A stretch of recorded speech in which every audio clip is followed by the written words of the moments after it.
त्या पंजाबी लोकांच्या बद्दल असं हसत हसत आमच्याकडे म्हटलं जायचं की ब्रश केल्याबरोबर त्या बायका पहिल्यांदा लिपस्टिक लावतात.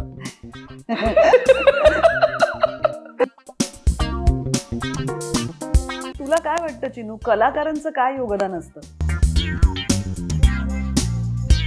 आम्ही लाजेने चूर व्हायचो जेव्हा असं कधी झालं ना की छोटी असायची ती गावं आणि आम्ही पिक्चरला जरी गेलो असंच ठरवून दोघी जणी तर रांगेत उभं राहिल्यानंतर सगळीकडे ती न्यूज जायची की अरे कलेक्टरची मुलगी रांगेत उभी आहे. इतकी लाज वाटायची मुग्धा, म्हणजे कधीच नाही आवडलं ते, अजिबात नाही आवडलं. मला आकर्षण होतं पण मी करिअर करेन असं मला कधीच नव्हतं वाटलं. मुग्धा, मला कधीच मी अभिनेत्री होईन असं नव्हतं वाटलं. आता मी खूप मोकळेपणाने मालिकांबद्दल बोलू शकते कारण मी 2.5 वर्ष मालिका केलेली नाही आणि करणार नाहीये याच्यापुढे.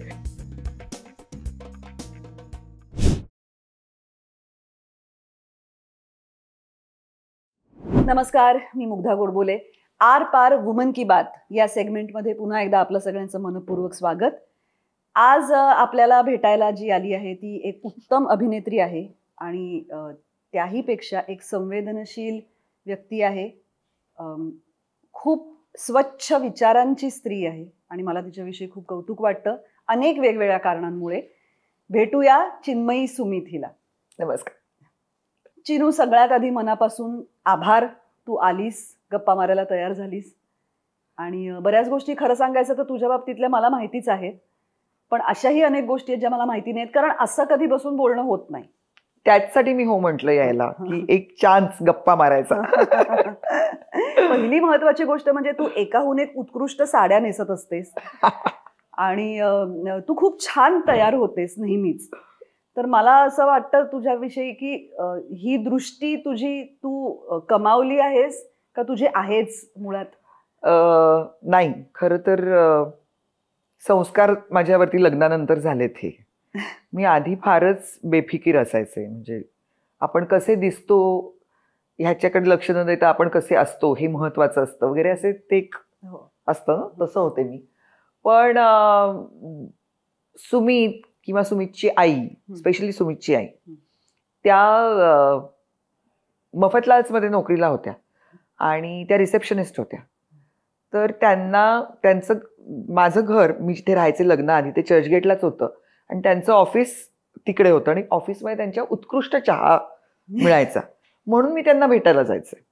तर मम्मी सकाळी जशा तयार झालेल्या असायच्या त्या संध्याकाळपर्यंत तशाच असायच्या आणि अतिशय व्यवस्थित. त्या स्लीवलेस ब्लाउजेस घालायच्या, सगळं मॅचिंग असायचं त्यांचं आणि इतक्या त्या अशा नुकत्या तयार होऊन आल्या तशा दिसायच्या संध्याकाळी 6 वाजता सुद्धा.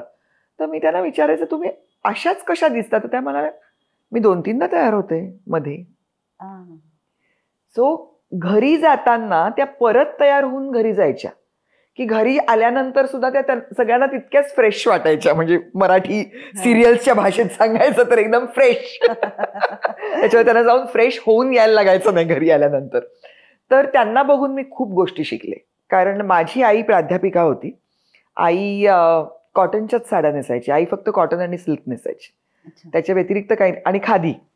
आणि तिच्या एक त्या स्टार्चच्या साड्या असायच्या नेहमी, त्याच्यामुळे ती खूप एलिगंट होती पण फॅशनेबल अशी नव्हती आई कधी. तर तिचं जरा ते खूप साधं असणं पण रुबाबदार असणं असं होतं आणि साड्या आवडायला लागल्या मला लग्नानंतर खूपच. त्याच्यामुळे मग साड्यांमध्ये असं होतंच ग, असं काही गुंडाळ आणि निघालात असं होत नाही. त्या साडीचं जरा एक मान असतो एक वेगळा म्हणून. पण मला फारच कौतुक वाटतं की तू असं मला म्हणालीस की मी छान तयार झालेली असते वगैरे. सुमित राघवनांनी जर हा एपिसोड बघितला तर मी त्यांना हायलाइट करून हे दाखवीन किंवा त्यांचं माझ्याविषयीचं मत बदलेल. नाही, पण ह्यामध्ये थोडा मराठी आणि अमराठी असा काही हे आहे का फरक, असं तुला वाटतं का? म्हणजे आपल्या आधीच्या पिढीतल्या आपल्या आया मावशा ह्यांचं तयार होणं आणि अमराठी स्त्रियांचं स्वतःकडे बघण्याचा त्यांचा दृष्टिकोन, ह्यामध्ये काही फरक आहे असं तुला वाटतं? अगं आमच्याकडे तर असे विनोद असायचे की मी सगळ्याशा मिक्स्ड कल्चरमधून आलेली मुलगी आहे की औरंगाबादला आसपास सगळं काही मारवाडी लोक आहेत, काही गुजराती लोक आहेत, काही पंजाबी लोक आहेत. तर त्या पंजाबी लोकांच्या बद्दल असं हसत हसत आमच्याकडे म्हटलं जायचं की ब्रश केल्याबरोबर त्या बायका पहिल्यांदा लिपस्टिक लावतात. चहा प्यायला यायच्या आधी. आणि ना मला ते फार मस्त वाटायचं. म्हणजे मला ना तो विनोद जरी असला तरी मला वाटायचं काय ना असं छान दिसावं असं सारखं वाटत असेल लोकांना, त्या बायकांना, आणि त्याच्यासाठी जर त्या कष्ट घेत असतील तर छान आहे असं मला वाटायचं. पण होतं अगं असं, म्हणजे मराठी बायका जरा थोडंसं कमी लक्ष देतात असं मला वाटतं. बाकीच्यांना जरा ती हौस असते. हो. हा. आणि त्यातही मला असं वाटतं की मुंबईतलं पुन्हा थोडंसं ह्या बाबतीतला कल्चर वेगळं आहे. हो हो, मुंबईतलं तर आहेच. कारण मुंबईमध्ये ना म्हणूनच मला असं इतका व्हायब्रन्स आहे ना ग इथे या पूर्ण शहरामध्ये, की त्याच्याशी जुळवून घेता घेता तुम्ही होताच तसे असं वाटतं मला. हा, म्हणजे मी जेव्हा पहिल्यांदा मुंबईत आले तेव्हा माझ्या असं लक्षात आलं की स्वतःच्या शरीराच्या बाबतीत ऑब्व्हियसली सगळ्यांनाच काही प्रमाणामध्ये एक स्त्रियांना असतंच कॉन्शियसनेस असतो, पण मुंबईत तरी सुद्धा वेगवेगळ्या संस्कृतीतल्या अनेक स्त्रिया ज्या प्रकारचे कपडे, म्हणजे आता जीन्स आणि टी शर्ट सारखे कपडे घालून फिरत असतात, तसं मी पुण्यात कधीच कुणाला बघितलं नव्हतं तोपर्यंत. कारण मला असं खूप वाटतं की छोट्या गावांमध्ये किंवा शहरांमध्ये त्याविषयी जास्त चर्चा होते. नाही अगदीच. आणि इथे ना म्हणजे असं म्हणतात लोक की गर्दी किती आहे, पण मला असं वाटतं उलट इथे खूप स्पेस आहे प्रत्येकाला. त्याच्यामुळे कुणी अशी ती तुमच्या स्पेसमध्ये येत नाही शक्यतो.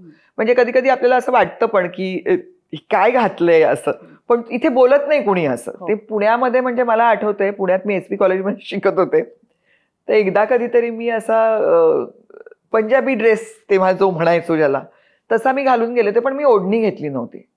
तर एका मुलांनी म्हटलं, माझ्यावरची कमेंट होती, काय ओढणी दिली नाही का इस्त्रीवाल्यांनी, असं मला विचारलं होतं त्यांनी. तर असं नाही होत इथे. हो, खरंच नाही होत. आणि म्हणून मलाही जास्त कम्फर्टेबल वाटतं या शहरामध्ये कुठल्याही प्रकारचे कपडे घालून जाताना. ह्याच्यावरून आपल्याला जज केलं जाईल असं वाटतं. बरोबर. पण ही जी स्पेस तू म्हणते आहेस, जी तुला इथे आवडते, ही आवड तुला पूर्वीपासून होती, म्हणजे औरंगाबाद आणि तू बऱ्याच ठिकाणी फिरली आहेस, कारण तुझे वडील IAS ऑफिसर आहेत. हो.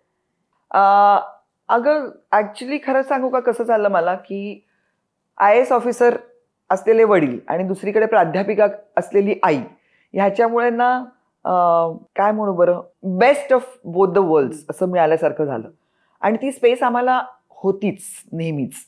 कारण ते एक असतं ना, एक IAS ऑफिसरची मुलगी आहे असं म्हटल्यानंतर कुणी फार जवळपास यायचं नाही, किंवा आमच्यावरती काही फार कमेंट्स व्हायच्या नाहीत. मला आठवतंय जालनासारख्या शहरामध्ये दादा कलेक्टर म्हणून गेले, आणि गेल्यावरती मी म्हटलं की मला शॅम्पू घ्यायचा आहे आणि कंडिशनर घ्यायचं आहे मला. आणि कितवीत होते ग मी? 8वीत. तेव्हा कंडिशनर नुकतं कळलं होतं, तर ते मला घ्यायचंय असं म्हणून मी सांगितलं. तर एक तलाठी पुढे बाईकवरती, एक तहसीलदार माझ्याबरोबर गाडीमध्ये, असे आम्ही गेलो. आणि मग मी गाडीतच बसले आणि त्या दुकानदारांनी ट्रेमध्ये मला ते सगळे शॅम्पू आणि कंडिशनर्स पाठवले की आता सिलेक्ट करून घ्या, म्हणजे तुम्ही आता खाली वगैरे उतरू नका. आणि मला त्याचा इतका त्रास व्हायचा, म्हणजे मग मी घरी येऊन दादांना सांगितलं, ताडताड करत मी घरी आले, की मला दुकानात जायचं होतं. तो सोहळा असतो ना एक, दुकानात जायचं, 4 गोष्टी बघायच्या, आणि त्यांनी मला असं केलं, खाली उतरू दिलं नाही मला. मग दादांनी सांगितलं त्यांना की तुम्हाला असं वाटत असेल की माझ्या मुली नॉर्मल आहेत, त्या नाही आहेत, त्याच्यामुळे त्यांना असं काही स्पेशल वागणूक प्लीज देऊ नका. त्यांना जसं जायचंय, जिथे जायचंय तिथे. आणि आज गाडी दिली, त्याच्या पुढे तिला गाडी वगैरे काही द्यायची नाही. फक्त कुणीतरी माणूस, जोपर्यंत तिला सगळं माहिती होत नाही, ती बसनी जाईल आणि बसनी येईल. पण खरं ही स्पेशल ट्रीटमेंट आवडते मुलांना? नाही ग, आम्हाला नाही आवडली, मला आणि दीदीला. म्हणजे आम्ही लाजेने चूर व्हायचो जेव्हा असं कधी झालं ना, की छोटी असायची ती गावं, आणि आम्ही पिक्चरला जरी गेलो असंच ठरवून 2 जणी, तर रांगेत उभं राहिल्यानंतर सगळीकडे ती न्यूज जायची की अरे कलेक्टरची मुलगी रांगेत उभी आहे. की मग तो माणूस, आणि मग ते चित्रपट चालू असताना मध्येच लाईट लावून की तुम्ही फॅन्टा पिणार का कोका कोला पिणार असं विचारायला यायचे. अरे देवा. आणि ते इतकं म्हणजे सगळ्यांना कळायचं, आणि त्याची इतकी लाज वाटायची मुग्धा, म्हणजे कधीच नाही आवडलं, ते अजिबात नाही आवडलं. पण मग ह्यानंतर तू SP कॉलेजमध्ये हॉस्टेलमध्ये राहत होती? हो. मग हे कसं काय, म्हणजे या एवढ्या सिक्युअर वातावरणातनं डायरेक्ट हॉस्टेल? कारण ती माझ्या आई वडिलांची इच्छा होती की दोन्ही मुलींनी थोडे दिवस तरी, कारण ते 2 जण हॉस्टेलमध्ये राहिलेले, आणि त्याच्यामुळे खूप शिस्तीचे असे होते. तर त्यांना असं फार वाटत होतं की मुलींनी हॉस्टेलमध्ये राहिलं पाहिजे. एक कळतं त्या निमित्ताने, कारण हे अशा पद्धतीचं वातावरण असल्यानंतर तुम्ही खूप प्रोटेक्टेड असता. अर्थात हे पण आमच्या आई वडिलांनी केलं होतं की मी सतत माझ्या वडिलांबरोबर नाही राहिले. मी आई बरोबर पण खूप राहिले, कारण आई एकाच ठिकाणी होती. आई औरंगाबादमध्ये होती. तिने 35 वर्ष तिथे तिने मानसशास्त्र शिकवलं होती. हेड ऑफ द डिपार्टमेंट होती मानसशास्त्राची. तर आई तिथे राहत असल्यामुळे मी आई बरोबर राहिले. माझी शाळा बऱ्यापैकी औरंगाबादमध्ये झाली. तर तिथे काही असं तो बंगला आणि इतका सगळा स्टाफ वगैरे असं काही नव्हतं.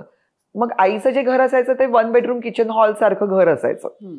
त्याच्यामुळे ते तिथे पूर्णपणे सगळ्या बाकीच्या मुलींसारखी मी असायचे. आणि दादांकडे राहायला गेल्यानंतर मात्र थोडंसं वेगळं असायचं. तर हे तसं आम्हाला स्वतंत्रपणे राहायची, गोष्टी करायची, सगळ्याची सवय होतीच. म्हणजे दादांकडे राहायला गेल्यानंतर I use to be the lady of the house type, की किराणा सामानाची यादी कशी करायची ह्याच्यापासून सगळं माहिती असलेली होती. म्हणजे 6वी मध्ये मी आपल्याला महिन्याला किती साखर लागते, किती गुळ लागतो, किती तांदूळ लागतात हे मला माहिती होतं.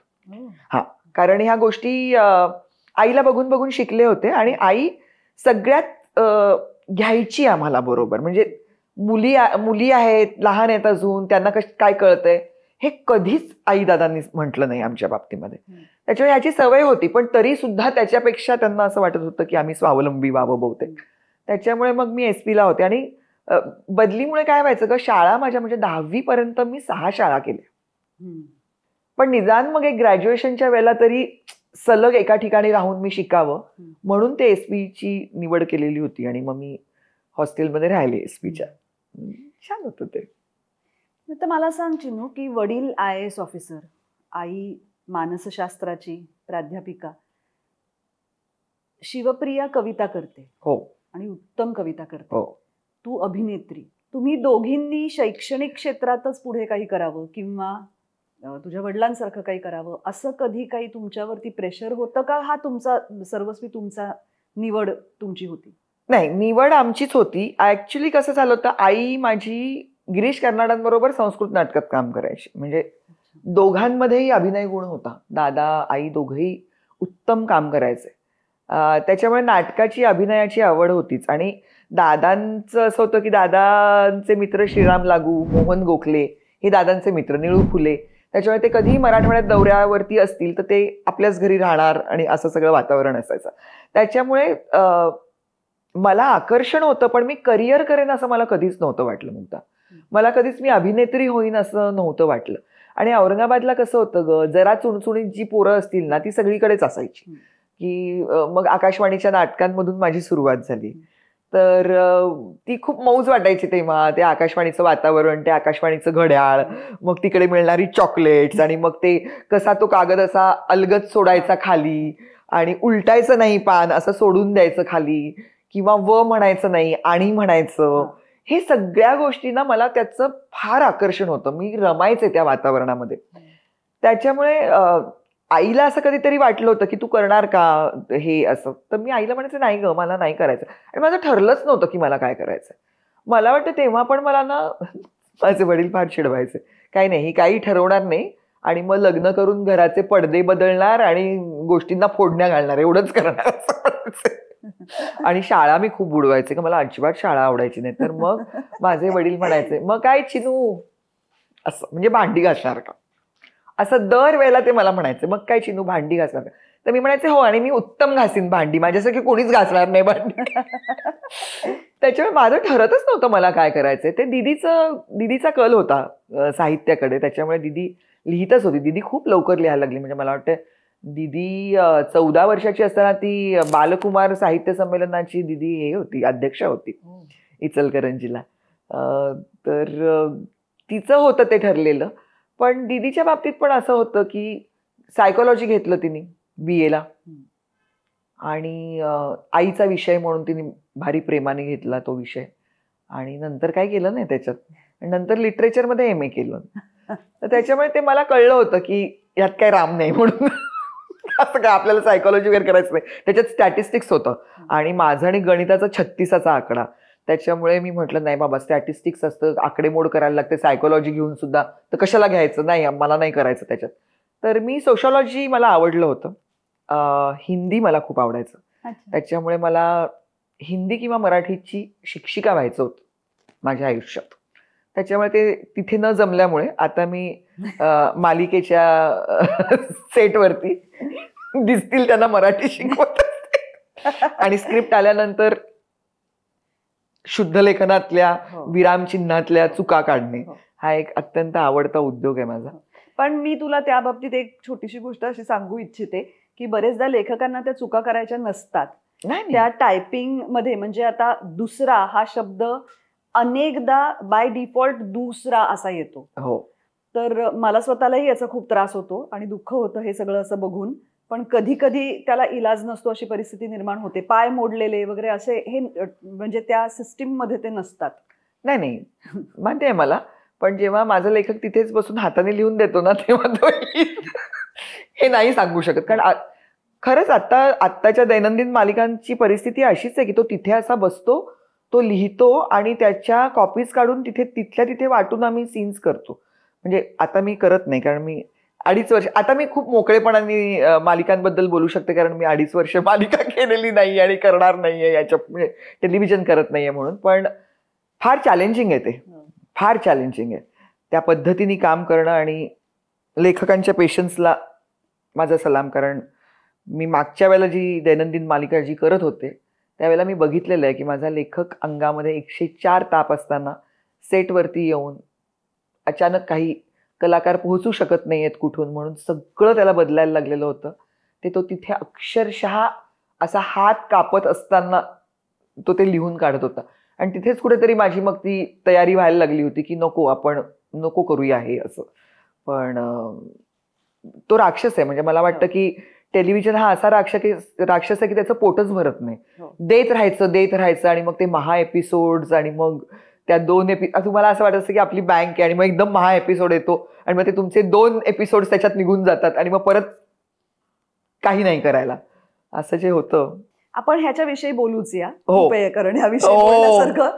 पण थोडंसं मागे जाऊया. मला तुला असं विचारायचंय की ह्या सगळ्या तुझ्या जडणघडणीमध्ये आज तू अनेक ठिकाणी अनेक गोष्टींविषयी खूप प्रगल्भपणे तुझी मतं मांडत असतेस. त्याची सुरुवात तिथे कुठे झाली होती का? म्हणजे तुमच्या घरामध्ये तसं वातावरण होतं का? अगं अगदीच. म्हणजे तुला सांगते 1978 मध्ये म्हणजे मी तेव्हा 8 वर्षांची होते. त्यावेळेला हा नामांतराचा प्रश्न आला होता की मराठवाडा विद्यापीठ जे आहे त्याला डॉक्टर बाबासाहेब आंबेडकरांचं नाव द्यावं. आणि त्याला खरं तर विरोध करण्यासारखं काही नव्हतं. कारण तिकडची पार्श्वभूमी अशी आहे की निजामाच्या काळामध्ये औरंगाबादमध्ये महाविद्यालयीन शिक्षणच नव्हतं. म्हणजे 10वी पर्यंत शिकून म्हणजे तेव्हाच ते इंटर वगैरे जे होतं ते शिकून तुम्हाला ग्रॅज्युएशनसाठी हैदराबादलाच जावं लागायचं. आणि औरंगाबाद हैदराबाद हे अंतर काही फार कमी नाहीये, भरपूर अंतर येते. तर अक्षरशः म्हणजे जी गरीब घरातली मुलं असतील ती अशी ट्रक मिळेल तो, टेम्पो मिळेल तो, असा 3-3, 4-4 दिवसांचा प्रवास करून परीक्षा द्यायला तिकडे जायचे. अभ्यास करायचा घरीच राहून आणि फक्त परीक्षा तिथे द्यायच्या. आणि मग उस्मानिया विद्यापीठातून किंवा दुसऱ्या कुठल्या मला वाटतं तेव्हा 2 होत्या युनिव्हर्सिटीज का ते मला माहिती नाहीये नक्की. पण तिथे जाऊन परीक्षा द्यायला लागायच्या. म्हणजे ग्रॅज्युएट व्हायचं असेल तर तुम्हाला तिथेच जायला लागायचं. अशा परिस्थितीमध्ये बाबासाहेब आंबेडकरांनी एक खूप मोठा परिसर घेऊन नागसेन वन हा परिसर जो आहे तिथे त्यांनी पहिली महाविद्यालय सुरू केले. तर ज्यांनी तिथे मुहूर्तमेढ रोवली आणि ज्यांनी महाविद्यालयीन शिक्षण जिथे सुरू केलं त्यांचं नाव त्या युनिव्हर्सिटीला देणं हे अगदी योग्य होतं. पण तरी सुद्धा फार निरनिराळ्या कारणांनी त्याला विरोध झाला आणि नामांतराचा एक खूप मोठा लढा म्हणजे हैदराबाद मुक्तीसंग्राम एक तर सगळेजण लढलेलेच होते. हैदराबादमधून वेगळं व्हायला, संस्थानातून वेगळं व्हायला सुद्धा खूप कष्ट झाले होते. खूप मोठा लढा मराठवाड्याने दिला होता. आणि त्याच्यानंतर हा नामांतराचा लढा होता. आणि माझी आई जी कर्नाटकात जन्माला आली, तिचं माहेरचं नाव सुशील देशपांडे, तर तिला काहीच ह्याचा म्हणजे तिला इकडे काय चाललेलं आहे ते माहिती पण नव्हतं महाराष्ट्रामध्ये, कारण ती कर्नाटकातच वाढली. पण तरी सुद्धा ती इतकी जोडली गेली होती ह्या सगळ्याशी. कारण ती नेहमी म्हणते की माझी जन्मभूमी धारवाड कर्नाटक आणि माझी कर्मभूमी मराठवाडा. त्याच्यामुळे तिने ते सगळं इतकं जवळून बघितलेलं होतं आणि डॉक्टर बाबासाहेब आंबेडकर महाविद्यालयातच ती शिकवत होती. त्याच्यामुळे ती लढ्यामध्ये नामांतरवादी म्हणून आई सहभागी होती. आणि माझी जी शाळा होती, माझी जी संस्था होती, ती पूर्णपणे नामांतर विरोधी होती. अच्छा. पण तरी सुद्धा आईला अटक झाल्यानंतर माझ्या शिक्षकांनी, माझ्या मुख्याध्यापिकेनी मला येऊन विचारलं, काय मग डबा कोण करतंय, आई नाहीये घरी. तर अशा पद्धतीचं वातावरण होतं की विरोधी विचारसरणी जरी असली ना तरी सुद्धा एकमेकांबद्दलची एक काय म्हणू बरं, सहानुभूती म्हण किंवा आदर, हे अगदी छान असायचं त्यावेळेला सुद्धा. असं जाता येता शेरेबाजी किंवा वाईट वागणं असं काहीच नव्हतं. पण त्याच्यामुळे कसं झालं, 8व्या वर्षीपासून घरामध्ये ह्या चर्चा होत आहेत. बरं, परत आईला एका तुरुंगात ठेवलं औरंगाबादच्या, आणि त्याच्यानंतर असं आम्हाला कळलं की काही लोकांना हर्सुल जेलमधून येरवड्याला शिफ्ट केलंय. तर माझे आजोबा अस्वस्थ झाले ग की मोर्चाला म्हणून गेलेली आणि अटकच झाली आणि आता कैदेत आहे. तर ते माझ्या वडिलांना सांगायला लागले की रवी तू जरा विचार फोन करून, दादा तेव्हा असिस्टंट कमिशनर होते, की तू जरा फोन करून विचार की ती कुठल्या जेलमध्ये किंवा काय. दादा म्हणे नाही, मी नाही विचारणार. बाकीच्या लोकांच्या घरी पण कळलेलं नाहीये त्यांचे लोक कुठे आहेत ते. मी ऑफिसर आहे, मी लढ्यात जाऊ शकत नाही, माझी मतं काहीही असतील तरी, आणि माझी बायको गेलेली आहे, तर ती येईल 2-3 दिवसांनी जसे सगळे लोक परत येतील, मी कुणालाच नाही फोन करणार म्हणाले. त्याच्यामुळे ना नुसत्या त्यांच्या जगण्यातून पण त्यांची काय प्रिन्सिपल्स आहेत, त्यांची काय मूल्य आहेत, ही आम्हाला सततच कळत होती. आणि मला असं वाटतं की हे समाजभान असेल किंवा ह्या सगळ्या गोष्टी असतील, त्याची काही अशी गुटी कोणीतरी तुम्हाला उगाळून चमचा चमचा देत नसतं. ते तुम्हाला त्या वातावरणातूनच त्या गोष्टी येतात. त्याच्यामुळे जातपात पाळायची नाही, जात लिहायची नाही, ह्यासारखे संस्कार जे होते ना ते पूर्ण वातावरणानेच दिले आम्हाला, फक्त आई वडिलांनी नाही. आणि सगळ्या चर्चा, व्याख्यानमाला असायच्या, त्याला हिला काय कळेल असं म्हणून आम्हाला कधीच घरी ठेवून कोणी गेलं नाही. चला लोकांची भाषणं ऐका, कुरुंदकरांची भाषणं ऐका, कुरुंदकरांची पुस्तकं वाचा, कुणाची फॉर दॅट मॅटर, म्हणजे सावरकरांचं पुस्तक वाचा, गांधींचं पुस्तक वाचा, सगळी पुस्तकं वाचा असं होतं. कुठल्या वयात काय वाचावं ह्याच्यावरती पण काही निर्बंध नव्हते. किंवा शास्त्रीय संगीत, इतक्या लहान वयात काय कळणार आहे असं काही नव्हतं. ये मांडीवरती डोकं ठेवून झोप, मध्ये जर झोप आली तर, पण कार्यक्रमाला यायचं. त्याच्यामुळे मला वाटतं ह्यामुळे रसिकताही आणि बाकीचं भानही, हे मला वाटतं तेव्हाच ते त्या गोष्टींची सुरुवात झाली. तुम्ही 2 बहिणी आणि 1 भाऊ. ऍक्च्युली माझा भाऊ माझा भाऊ म्हणजे माझ्या आई वडिलांचा मानसपुत्र. मग अशी आपण बोलत होतो ना की आई वडिलांनी प्रेशराईज नाही केलं का, तर दादांना असं वाटायचं मात्र, कारण मला विलक्षण लोक आवडतात, मला लोक लागतात आसपास, आणि त्या सगळ्यांचं जरा एक भलं व्हावं, त्यांची एक छान सिस्टीम लागावी असं मला नेहमी वाटत असतं. जगन्माता कॅटेगरीतली तू आहे. जगन्माता असं नाही म्हणता येणार, पण काय माहिती नाही असं आहे थोडंसं. तर त्याच्यामुळे दादांना असं वाटायचं की ही सिस्टीम लावून देणं, एक सिस्टीम लावून झाल्यानंतर ती तशी कार्यरत आहे की नाही ते सतत बघत राहणं, मग ती बदलणं जर होत नसेल तशी, तर हे मी सतत करत असलेलं त्यांनी बघितलेलं असल्यामुळे दादा खूप म्हणायचे की तू येऊ शकतेस सर्व्हिसमध्ये, करावंस तू असं. तर त्याच्यातला तो एक अभ्यासाचा एक फार मोठा भाग असतो, तो मला नको होता. आणि त्याच वेळेला असं झालं होतं की आईदादांच्या जवळच्या मित्रमैत्रिणींनीच एकमेकांशी लग्न केलेलं होतं, आणि म्हणजे ह्यांचे कोर्टिंग डेज आणि त्यांचे कोर्टिंग डेज सेम होते, आणि त्याच्यामुळे 4घे जण एकमेकांच्या अगदी म्हणजे सतत सहवासात असायचे. आणि त्यातला जो मित्र होता तो तर दादांचा शाळेपासूनचा मित्र होता, आणि ते लोक लोणीला राहायला गेले, लोणी प्रवरानगरला. आणि दोघेही म्हणजे आंटीजी अंकलजी दोघेही अगदी थोड्या कालांतराने, म्हणजे 2 वर्षांच्या कालांतरात ते दोघेही गेले. म्हणजे भैया तेव्हा मला वाटतं 14 वर्षाचा होता, 13-14 वर्षाचा. पण ही खबरबातच आई वडिलांना कळली नव्हती. म्हणजे आता आपलं जग किती, म्हणजे असं होतच नाही ना की कळलंच नाही, माहितीच नाही, असं होत नाही आता. तर लगेच कुठून तुम्हाला बातमी कळते आणि सगळं होतं. पण आईदादांना माहितीच नव्हतं. आणि तो फर्स्ट इयर ला आला, MBBS फर्स्ट इयरला तो पुण्याला आला जेव्हा, तेव्हा तो दादांना भेटला. त्याचं नाव डॉक्टर नितीन करीर, जो आता महाराष्ट्राचा मुख्य सचिव आहे. आणि भैया मग त्यानंतर तो आईदादांचाच मुलगा झाला आणि मग त्याचं सुट्टीतलं त्याचे आपल्याकडे राहणं आणि एरवी मी त्याला भेटायला पुण्याला जाणं असं हे इतकं सुरू झालं. आणि मग घरामध्ये एकदा जेव्हा चर्चा चालू होती अशी की दादा तुम्हाला काय वाटेल की तुम्ही काय कॉन्ट्रीब्यूट केलेत तुमच्या सर्व्हिसला, तुमचं योगदान काय आहे, तर त्याच्यात दादा आमच्याशी गप्पा मारत सगळ्या गोष्टी सांगत होते. पण ते म्हणाले की पण मला खूप असं वाटतं की आपल्या घरातून जर कुणी आलं इथे ह्या सर्व्हिसमध्ये तर मला असं वाटेल की दॅट इज माय कॉन्ट्रीब्युशन, की मला असं बघून जर तुम्ही प्रेरित झालात आणि तुम्हाला वाटलं आपण हे करावं असं, तर भैयानी तेव्हा त्यांना विचारलं की आणि जर मी केलं तर त्यावेळेला दादांचं मला अजून आठवतात त्यांचे शब्द की ते म्हणाले की that will be my qualitative contribution, की मी क्वालिटी पण देईन असं. आणि मग MBBSचा अभ्यास करता शेवटच्या वर्षात त्यांनी अभ्यास केला. तो प्रचंड हुशार आहे. त्यांनी एक सब्जेक्ट तर आईचाच घेतला होता आणि त्यांनी सगळं हे करून आणि त्यांनी अक्षरशः म्हणजे फडशा पाडला होता त्या लायब्ररीतल्या पुस्तकांचा. औरंगाबादच्या युनिव्हर्सिटीची लायब्ररी जी होती तिथे त्याला आईमुळे ॲक्सेस मिळाला होता आणि तो त्यांनी म्हणजे पहिल्याच अटेम्प्टला त्यांनी केलं UPSC. आणि त्याच्यामुळे मग माझ्यावरचं ते प्रेशर पण कमी झालं आणि असं म्हणाले दादा की क्वालिटेटिव्ह कॉन्ट्रीब्युशन मला काय करायची गरज नाही आता असं.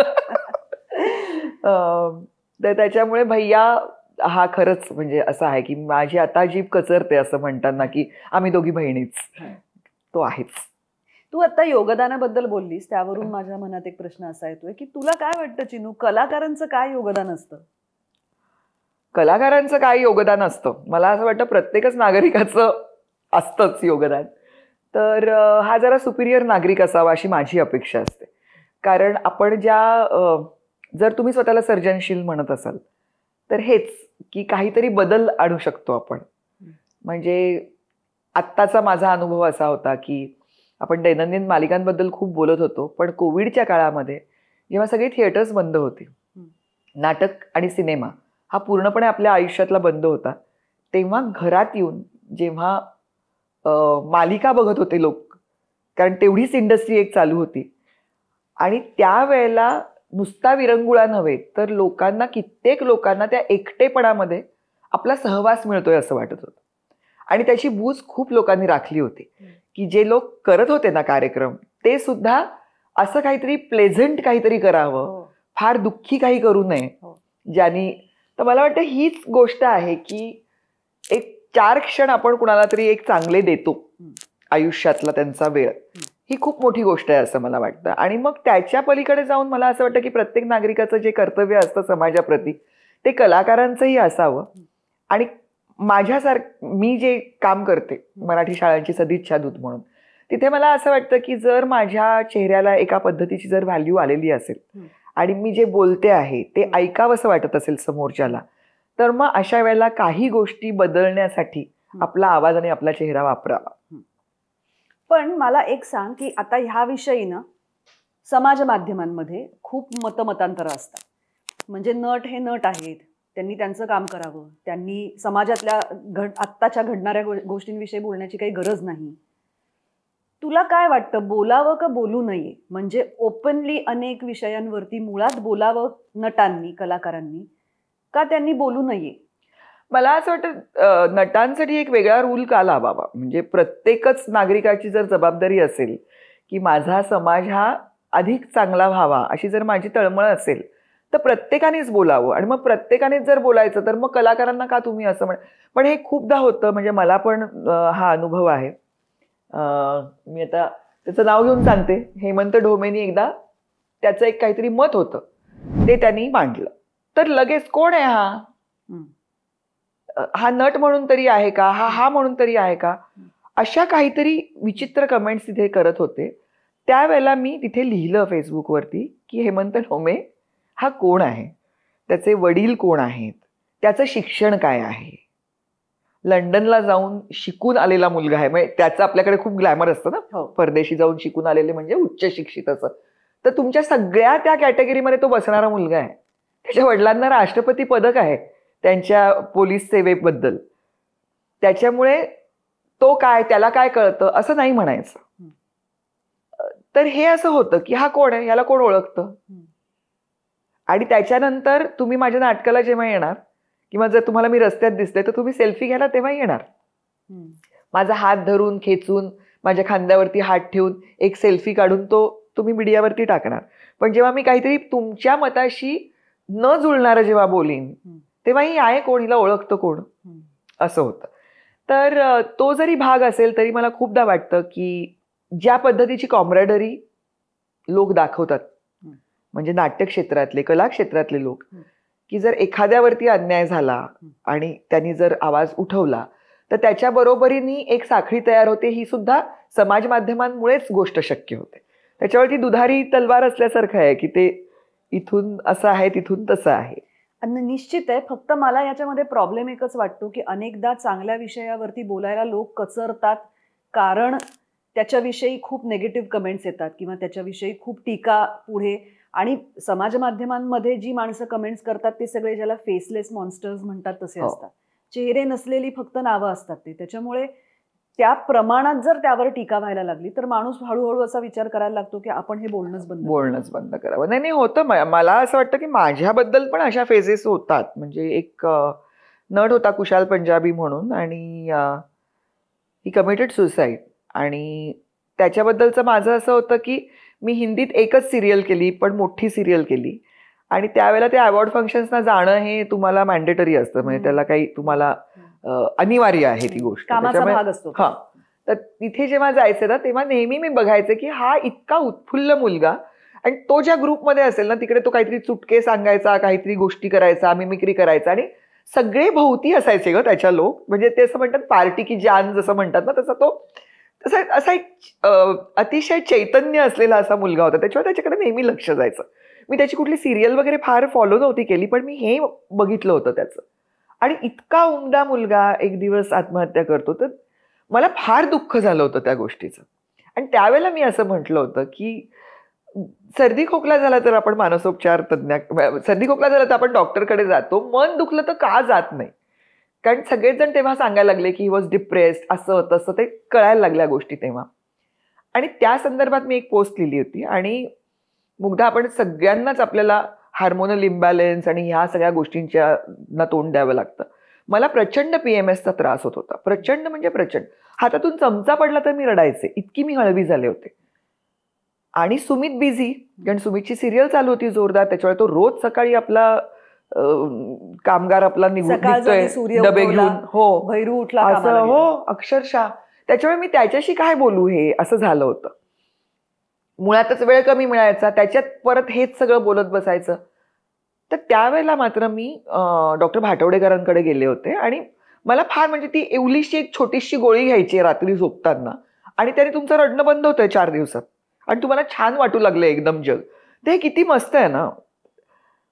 तर मी हे केलं कारण माझ्या घरामध्ये माझी आई मानसशास्त्रज्ञ आहे, आणि तो स्टिग्मा नाहीये काही असं की असं कसं जाते, म्हणजे तुम्ही वेडे असाल तरच तुम्ही जायचं किंवा काय. तर मी त्याच्याविषयी लिहिलं होतं की मला सुद्धा मध्यंतरी जेव्हा गरज पडली तेव्हा मी गेले होते. चिन्मय सुमित हुई डिप्रेशन की शिकार, असा मथळा देऊन त्याची बातमी आली. आणि सुमितला फोन जायला लागले लोकांचे की काय झालंय. कारण हे तर एक खूप असतं ना की ह्या क्षेत्रात नवरा बायको आहेत, आणि मग त्याच्यात काहीतरी इन्सिक्युरिटी असणार, ह्यांच्यात काहीतरी बेबनाव, सगळ्यात पहिलं तर ह्यांच्यात काहीतरी बेबनाव झाला असणार, आणि म्हणून मी डिप्रेशनमध्ये असणार. ह्याचा निवाडा देतात ते. तुम्हाला विचारायच्या आधी त्यांचा निकाल लागलाय. आणि अशा मथळ्याच्या बातम्या मी वाचल्या, आणि मी म्हटलं अरे काय आहे. आणि मग तेव्हा मला सुमित म्हणाला की तू जरा ना विचार करून लिही म्हणून. तर त्यावेळेला मला असं झालं होतं की, आणि मी डिलीट केली ती पोस्ट. पण नंतर मग असं वाटायला लागलं की अरे हा, ते ओल्याबरोबर सुकं जळतं तशासारखं हे सगळं आहे, आणि ह्याला काही आपण फार भीक घालूया नको. कारण मराठी शाळांसाठीचं जे मी काम करते त्याच्यासाठी मला हे व्यासपीठ पाहिजे, हा मंच मला हवा. हे व्यासपीठ अनेक चांगल्या गोष्टींसाठी पाहिजे. जसं तू म्हणालीस तसं की नसेल आपल्याला बरं वाटत तर आपण का नाही तज्ज्ञाकडे जायचं, का नाही त्याच्याकडनं आपण एक आपल्याच विषयी 4 गोष्टी समजून घेण्याचा प्रयत्न करायचा. माझा इनबॉक्स फुल झाला होता बायकांच्या मेसेजेसने की आज तुमचं हे वाचलं त्याच्यानंतर मला असं असं वाटतंय की मी हे करायला पाहिजे, मला नंबर द्याल का? आणि मग ते गोपनीय राखतात का? त्या गोष्टी बाहेर जात नाहीत ना? अशासारख्या गोष्टी किती बायकांनी हे मला विचारलं. फक्त बायका नाही, पुरुषांनी सुद्धा कित्येक आपल्या क्षेत्रातल्या लोकांनी मला फोन्स करून विचारलं. तर त्याच्यामुळे मला असं वाटलं की नाही, हे बघायचंय मला हे महत्वाचं आहे. आणि दुसरी गोष्ट ना मुग्धा, मी भाषा खूप सांभाळते. मी फार संयत भाषेत लिहिते जे लिहिते ते. त्याच्यामुळे मी लिहिलेलं मी परत 2दा वाचून बघते की कुठेही कुणाचा अपमान नाही ना होते हे मी बघते. कारण विखार ही गोष्ट मला जर मला सहन होत नाही दुसऱ्यांनी माझ्याबद्दल दाखवलेली, तर ती माझ्या वागण्यात अजिबातच येता कामा नये ह्याच्याबद्दल मी दक्ष असते. पण माझं तर तुला असं म्हणणं आहे की तू खरंच इतकं चांगलं लिहितेस तर तू ब्लॉग वगैरे काहीतरी का नाही सुरू करत? त्याला खूप शिस्त लागते आणि त्याला पेशन्स लागतो, जो माझ्यात तिळमात्रही नाहीये. मी आणीन. नाही नाही नाही नाही नाही, नको असं काही नको. मला माझा भाऊ आणि माझी आई दरवर्षी एक छान वही आणि एक छान पेन देतात आणि म्हणतात लिही ग, आणि मी त्याच्यात हिशोब लिहिते कधी कधी. तर ह्या सगळ्या तुझ्या प्रवासामध्ये तुला अभिनय कुठे सापडला आणि तुला सुमित कुठे सापडला? बाई ग, मी अशी आपोआप सापडले त्यांना, अभिनयाला मी सापडले असं म्हणते मी. अगं खरंच नाही, काही मी हॉस्टेलला राहत होते आणि मला 21व्या वर्षी गोवर झाला ग मला. मुलांना लवकर होतो, मी फार स्लो आहे. आणि त्याच्यामुळे तो जितका उशिरा होतो तितका त्याचा तडाखा जास्त असतो. आणि मी म्हणजे पोटात पाणी ठरत नव्हतं. मी तेव्हा खूप बारीक होते, त्याच्यात माझं 9 किलो वजन कमी झालं होतं आणि मी अशी ताठ उभी नाही राहू शकायचं, असा 7 आकडा व्हायचा माझा, इतका वीकनेस. आणि मग ती परीक्षा जाणार होती त्या वर्षीची, म्हणून मी आईकडे आले होते इथे. तेव्हा वडील माझे सांस्कृतिक कार्य संचालक होते आणि त्यांचा इथे फ्लॅट होता चर्चगेटला. त्याच्यामुळे मी थारे पालट म्हणून मुंबईला आले होते, सुंदर हवेच्या ठिकाणी. पण ते घर खूप गोड होतं, समुद्राच्या अगदी जवळ होतं. आणि त्याच्यामुळे मग आई पण रजा घेऊन आली होती, कारण आई तोपर्यंत शिकवत होती. तर आईने अक्षरशः माझ्यासाठी म्हणून 15 दिवसाची रजा घेतली होती आणि तिने माझी शुश्रूषा केली, मला पुस्तकं वाचून दाखवायची, खूप खूप केलं आईने तेव्हा. आणि त्या काळामध्ये चंद्रकांत कुलकर्णी एक नाटक करणार होता आणि त्याच्या आधी मी जस्ट पुरुषोत्तम करंडकला मी काम केलं होतं आणि मी माई भिडे त्या वर्षीची. त्याच्यामुळे मी खूप आवाज नाही करायला पाहिजे खरं, कारण त्यावेळेला केशवराव हिला मिळालं होतं, आपल्या अमिता कावळेला मिळालं होतं. अप्रतिम काम केलं. हो, and they lived happily ever after का असं काहीतरी. त्याच वर्षीची माझी एकांकिका होती. आणि पुष्पा भावे आणि राजीव नाईक तेव्हा परीक्षक म्हणून आले होते आणि त्यांनी जरा इथे थोडासा बोलबाला झाला माझा, की उत्तम मराठी बोलते आणि चांगली पर्सनॅलिटी आहे, स्टेज पर्सनॅलिटी असं. राजीव नाईक काय म्हणाला होता, दिसे बरी, बोले बरी, काम चांगलं करी आणि दिसे बरी असं. त्याच्यात पण असं हातचं राखूनच मला कॉम्प्लिमेंट होतं. तर आणि तोपर्यंत मला ना दिसे बरी ह्या कॅटेगरीत आपण मोडतो याची गंध वार्ताही नव्हती. कारण आमच्या घरातलं सगळं वातावरण असं होतं ना की पुस्तकं काय वाचलीस हेच बोलायचं. त्याच्यामुळे कोण कसं दिसतंय, जाड झाला बारीक झाला असलं काही कझिन्स मध्ये पण नाही ग, म्हणजे कुठल्या गोतावळ्यातच पूर्ण हे विषयच नसायचे काही. त्याच्यामुळे दिसण्यावरून कुणाला तरी कॉम्प्लिमेंट देणं करणं हे वातावरणच नव्हतं, माणसं सगळी. तर त्याच्यावरून बहुतेक चंदूनी नवीन नाटकासाठी मला विचारलं आणि ते पहिलंच नाटक मोहन वाघांचं होतं आणि पहिलाच हिरो सुमित होता. पण आमची मैत्रीही झाली नाही त्या नाटकाच्या दरम्यान. नाटक ज्वालामुखी नावाचं नाटक होतं अशोक पाटोळ्यांचं आणि सुमित काश्मीरी युवकाच्या भूमिकेत होता. बरोबर, त्याला छान दिसत होता तो. आणि मी आपली इथली काळी सावळी. तर असं होतं. आणि पहिल्यांदाच म्हणजे तो जेव्हा माझ्याशी बोलायला आला तेव्हा मी त्याला विचारलं की तू काय वाचतोस असं.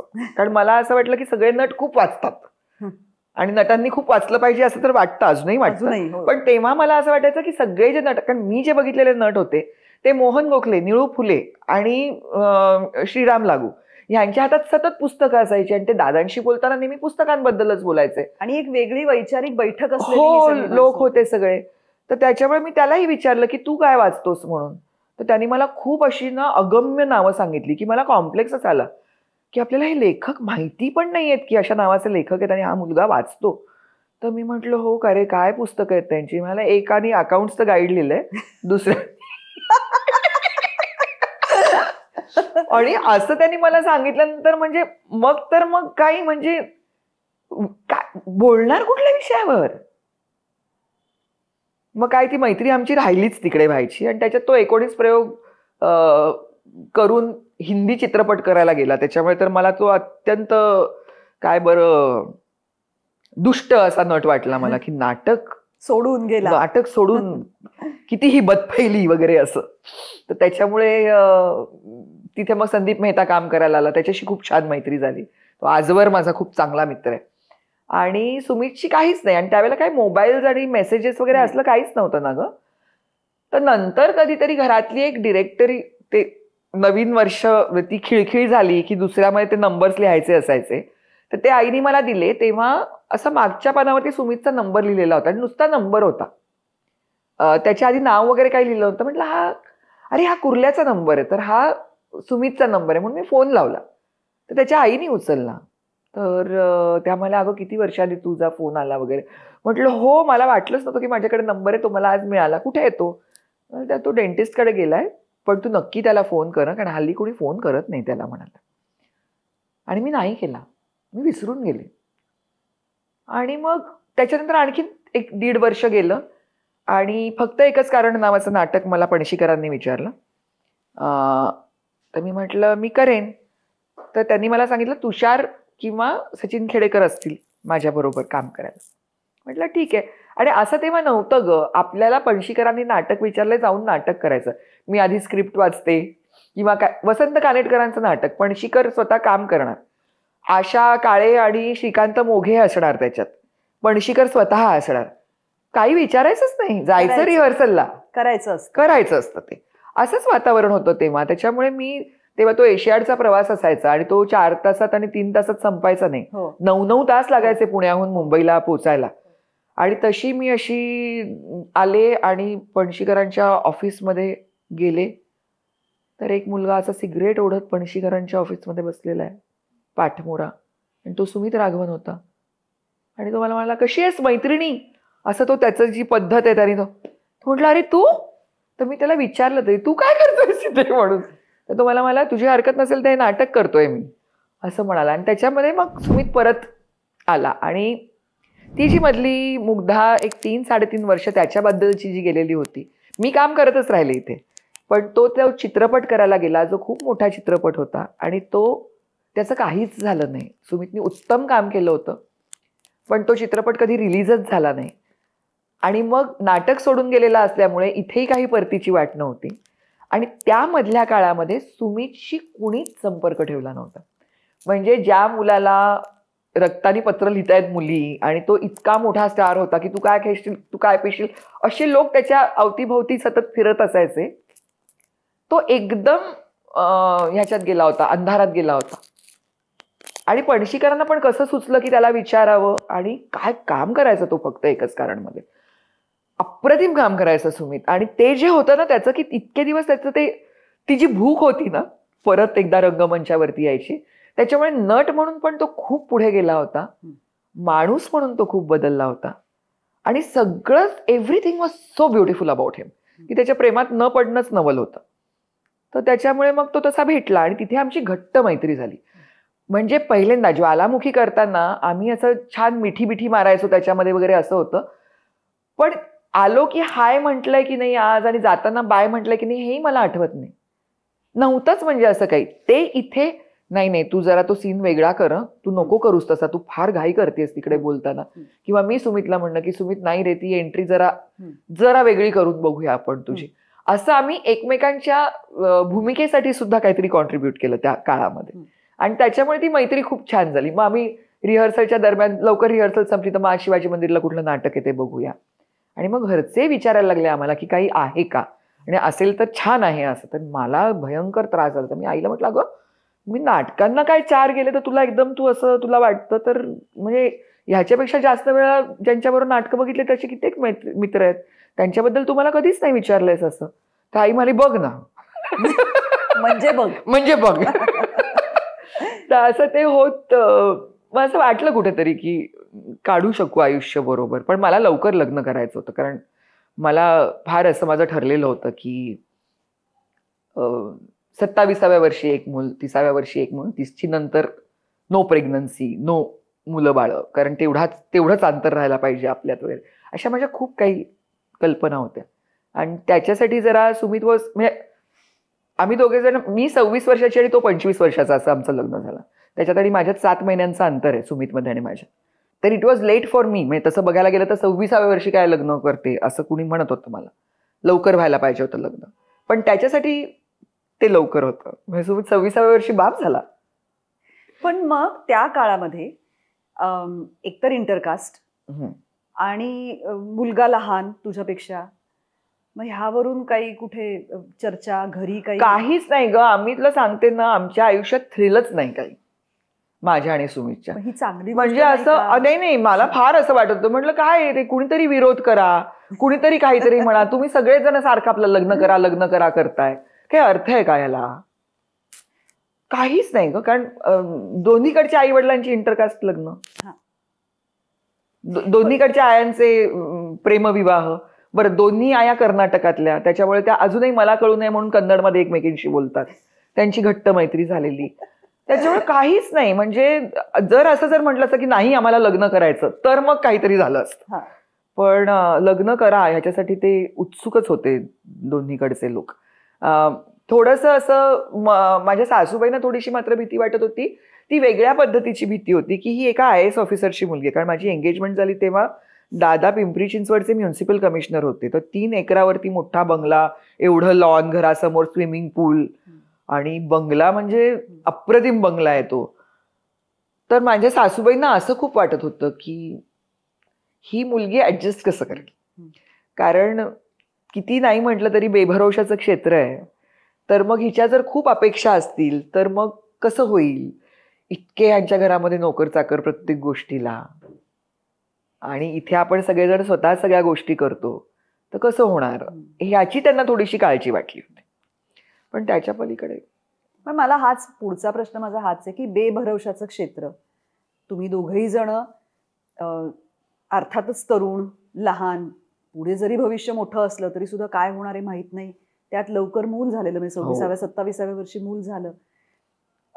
कसा काय तो सगळा काळ तू निभावून दिलास? म्हणजे तुला कधी मनात अशी शंका नाही का आली, भीती नाही का वाटली, आपण काहीतरी वेगळं करायला लागावं का, असे प्रश्न नाही का आले? नाही आले. कारण काय झालं माहितीये का मुग्धा, मी जेव्हा लग्न केलं ना तेव्हा ह्या सगळ्या गोष्टींची कल्पना होतीच. सुमितचे आई वडील दोघंही तेव्हा काम करत होते, माझेही आई वडील दोघंही तेव्हा काम करत होते जेव्हा आमची लग्न झाली तेव्हा. तर खूप डिमांड्सच नव्हत्या ग बाकीच्या काही, की मला घर असं हवं, मला गाडी अशी हवी, मला लाईफस्टाईल अशी हवी, असं काहीच नव्हतं. सुमित बरोबर आहे आणि ह्याच्याबरोबर आनंदात जाणार आहे आपलं आयुष्य, हे मला माहिती होतं. आणि सुखाच्या कल्पना ह्या सगळ्या असल्या भौतिक गोष्टींशी निगडीत नव्हत्या. आणि त्यावेळेला काय झालं होतं, सुमितला सुदैवाने एक डबिंगचं दालन उघडलं होतं. त्याच्यामुळे असं झालं की पैशांनी बऱ्यापैकी, म्हणजे खूप छान नाही पण व्यवस्थित एक लाईफस्टाईल मेंटेन करू शकू असं होतं. म्हणजे आमचं लग्न व्हायच्या आधी मला एक ऍड मिळाली आणि त्याच्या पैशातून आम्ही एक सेकंड हँड गाडी घेतली. सो पैसे आले की ते असे खर्च करायचे आणि मग ते मेंटेन करत राहायचं. एवढं बेसिक होतं आमचं सगळं. फक्त एक झालं होतं की नीरज जन्माला आल्यानंतर नीरज लॅक्टोस इंटॉलरंट होता. त्याच्यामुळे त्याच्यासाठी ते दुधाचे डबे आणायला लागायचे. मी त्याला फीड करू शकायचे नाही. आणि त्या आईकडे राहत असताना 300 रुपयाचा डबा आठवड्याला संपायचा. तर असा विचार आला होता की हे आता परत घरी जाऊन परवडणार का. मग मी आपलं त्याला गाईच्या दुधात पाणी घालून एकदा देऊन बघ, हे करून. आणि हे जेव्हा सुमितला कळलं तेव्हा सुमित मला नको असं करूस, आपण त्या गरजा नाही कमी करायच्या, आपण पैसे कमवायचे कष्ट करून, पण ही तडजोड नको करूस. आणि मग आले मी परत. तर सगळ्या लोकांना असं वाटतं की मुलांसाठी म्हणून आया खूप त्याग करतात आणि म्हणून त्या घरी राहतात वगैरे.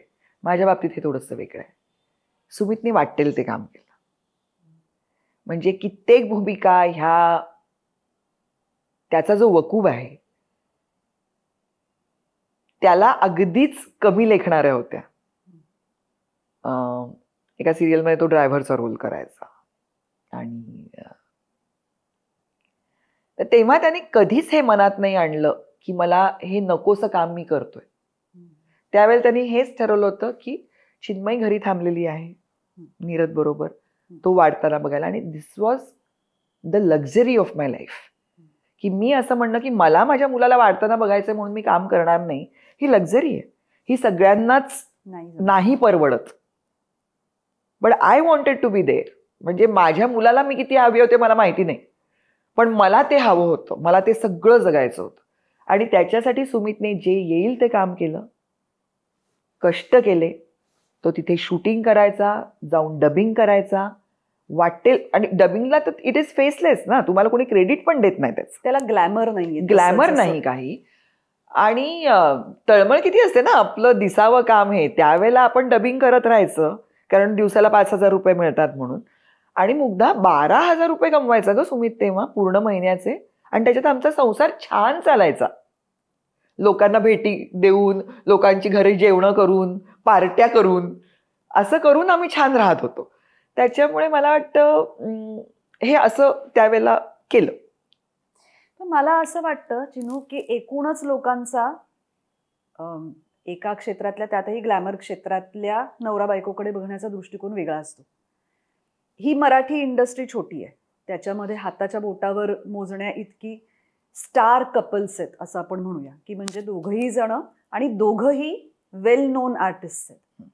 सुमित राघवन हा स्टार आहे मराठी प्रेक्षकांच्या दृष्टीने आणि अदरवाईज सुद्धा, कारण एका विशिष्ट पद्धतीच्या भूमिका किंवा कामं तो सातत्याने करतो आहे. माझा प्रश्न असा आहे की जे बाहेरनं दिसतं त्याच्यापेक्षा आतमध्ये खूप वेगळं असणार जग. अर्थातच जेव्हा तुम्हाला अशा प्रकारच्या एका माणसाची लाईफस्टाईल मेंटेन करायची असते तेव्हा त्याला एक वेगळ्या पद्धतीची सपोर्ट सिस्टीम लागते. मी जे बघते ते वर्षानुवर्ष तू त्याची ती सपोर्ट सिस्टीम आहेस असं मला दिसताना दिसतं. हे उलट होऊ शकलं असतं का, हा माझा एक प्रश्न. आणि तू बाय चॉईस ती सपोर्ट सिस्टीम होण्याचं ठरवलंस का? जे मी सांगितलं तुला की मला लहानपणापासूनची लोकांच्या आयुष्याची घडी घालून द्यायची ही जी काय एक हाऊस होती, जे मी माझ्या आईच्या बाबतीत पण केलं, माझ्या वडिलांच्या बाबतीत पण केलं. की माझं असं हे असायचं की दादा सकाळी पहिला चहा पितात, त्याच्यानंतर ते आंघोळीला जातात. ते आंघोळ होऊन बाहेर येऊन ते त्यांचं काहीतरी स्तोत्र म्हणायचे 2-3. ती त्यांची स्तोत्र होईपर्यंत त्यांचा ब्रेकफास्ट इथे टेबलवरती रेडी असला पाहिजे. मग ते जेव्हा त्यांचा ब्रेकफास्ट जेव्हा संपतो तेव्हा ते दूध पितात, तर ते तितकं कोमट दूध प्यायचे, खूप गरम दूध प्यायचे नाहीत. तर ते दूध कधी तापवून ठेवलं पाहिजे ह्याच्यावरती माझं लक्ष असायचं. तर ह्या गोष्टी करत तेव्हा ते असं मायक्रोवेव्ह नव्हतं ना, 10 सेकंद गरम करू नंतर असं. तर ह्या सगळ्या गोष्टी मॅन्युअली जेव्हा तुम्हाला करायला लागायच्या आणि ते करायला ते मला आवडायचंच, मला ते आवडतच होतं. मला मरणाची हौस होती संसाराची, की संसार करायचा. पण हे दिसतं तू फार मन लावून संसार करतो, मला फार आवडतं. मी खूप शिस्तीची असं नाही, म्हणजे माझं घर फारच अगदी व्यवस्थित वगैरे असं नाही, पण there is a system in my chaos असं आहे ते. तर ते मला आवडत होतं. आणि दुसरी गोष्ट जी तू म्हणालीस ना, की जेव्हा मी आत्ता मराठी मालिका करत होते त्यावेळेला सुमितने एकही मालिका घेतली नाही. त्यावेळेला सुमित घर बघत होता. त्याच्यामुळे आत्ता ह्या स्टेजला येऊनही सुमित कुठल्याही दिवशी ते करू शकेल. जर उद्या मी म्हटलं की आता मी ठरवलंय की आता मी काम करते आणि आता तू घर सांभाळ, तर तो आनंदाने क्षणाचाही विचार न करता ती गोष्ट करेल. आणि ज्या पद्धतीने मी घर सांभाळते त्याच्यापेक्षा 100 पटीने तो जास्त घर चांगलं सांभाळेल. बरं, हे मला पूर्ण मान्य आहे की तू तुझ्या नवऱ्याविषयी खूप कौतुकाने बोलते. नाही मला तसं नाही, तुझा विचार ह्याच्या मागचा जाणून घ्यायचा आहे. नाही तसं नाही ग. म्हणजे मी तुला सांगितलं ना की मला करायचं होतं हे, म्हणून मी ते करायला घेतलं. आणि मग मी ते करायला घेतल्यानंतर असं झालं की आपल्याकडे असं आहे ग की करत राहतो ना जो काम त्याचं काम चालतं. हो. सो माझे म्हणजे सुमित विनोदानी म्हणतोय पण की ब्रेकचा कंटाळा आला की चिन्मयी काम करते असं सुमित म्हणतो माझ्या कामाबद्दल. पण खरंच असं मी रमलेच इतकी नाही करण्यामध्ये, कारण मला त्याच्यात आनंदच येतो खूप ह्या गोष्टी करण्यामध्ये. आणि त्याच्यात मला कधीच असं नाही वाटलं, भांडणाच्या वेळेला मी बोलताना हे बोलते की मी हे सगळं करते तुम्हाला त्याची कदर नाही वगैरे असं, पण त्याची कदर त्यांना सगळ्यांना आहे बिचाऱ्यांना. आणि मी जे म्हटलं ना ते सुमितच्या प्रेमाखातर नाही म्हटलं, सुमितनी ज्या पद्धतीचं लग्न त्याच्या घरात बघितलंय की माझ्या सासऱ्यांना उडदाची डाळ संपलेली आहे, उकडे तांदूळ घरामध्ये आहेत की नाही हे त्यांना बुधवारी माहिती असतं, कारण शुक्रवारी मम्मी भिजवणार असते, म्हणजे इडलीसाठीचं पीठ त्यांना करायचं असतं. हे माझ्या सासूनी कधीच नाही बघितलं, तांदूळ आहेत की नाही, डाळ आहे की नाही, हे पप्पांना माहिती होतं, कारण दोघेही नोकरी करत होते ना, त्याच्यामुळे दोघांचा संसार होता. आज पण आपल्याकडे असे विचारतात बघ, तुमची मुलं मदत करतात का घरी मग तुम्हाला, असं बाईला विचारतात. तर मी म्हटलं मला नाही मदत करत, माझी मुलं अजिबात मला मदत करत नाहीत, ते त्यांचं घर सांभाळतात. बरोबर. हे त्यांनी केलं म्हणजे कुठेतरी आपण हे गृहीत धरतो की हे बाईनी करायच्या गोष्टी आहेत आणि मग तिला नवरा मदत करतो का, तिला मुलं मदत करतात का, नाही नाही, सगळेजण काम करतात घरामध्ये आपापलं.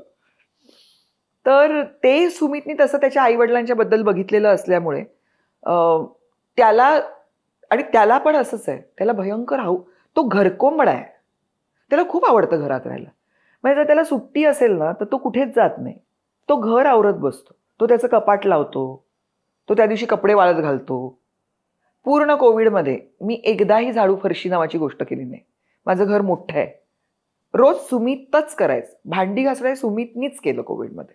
मी आणि मुलं स्वयंपाक करायचो, कपडे वाळत घालणं हे करायचो, पण बाकीच्या सगळ्या गोष्टी हा तोच करत होता.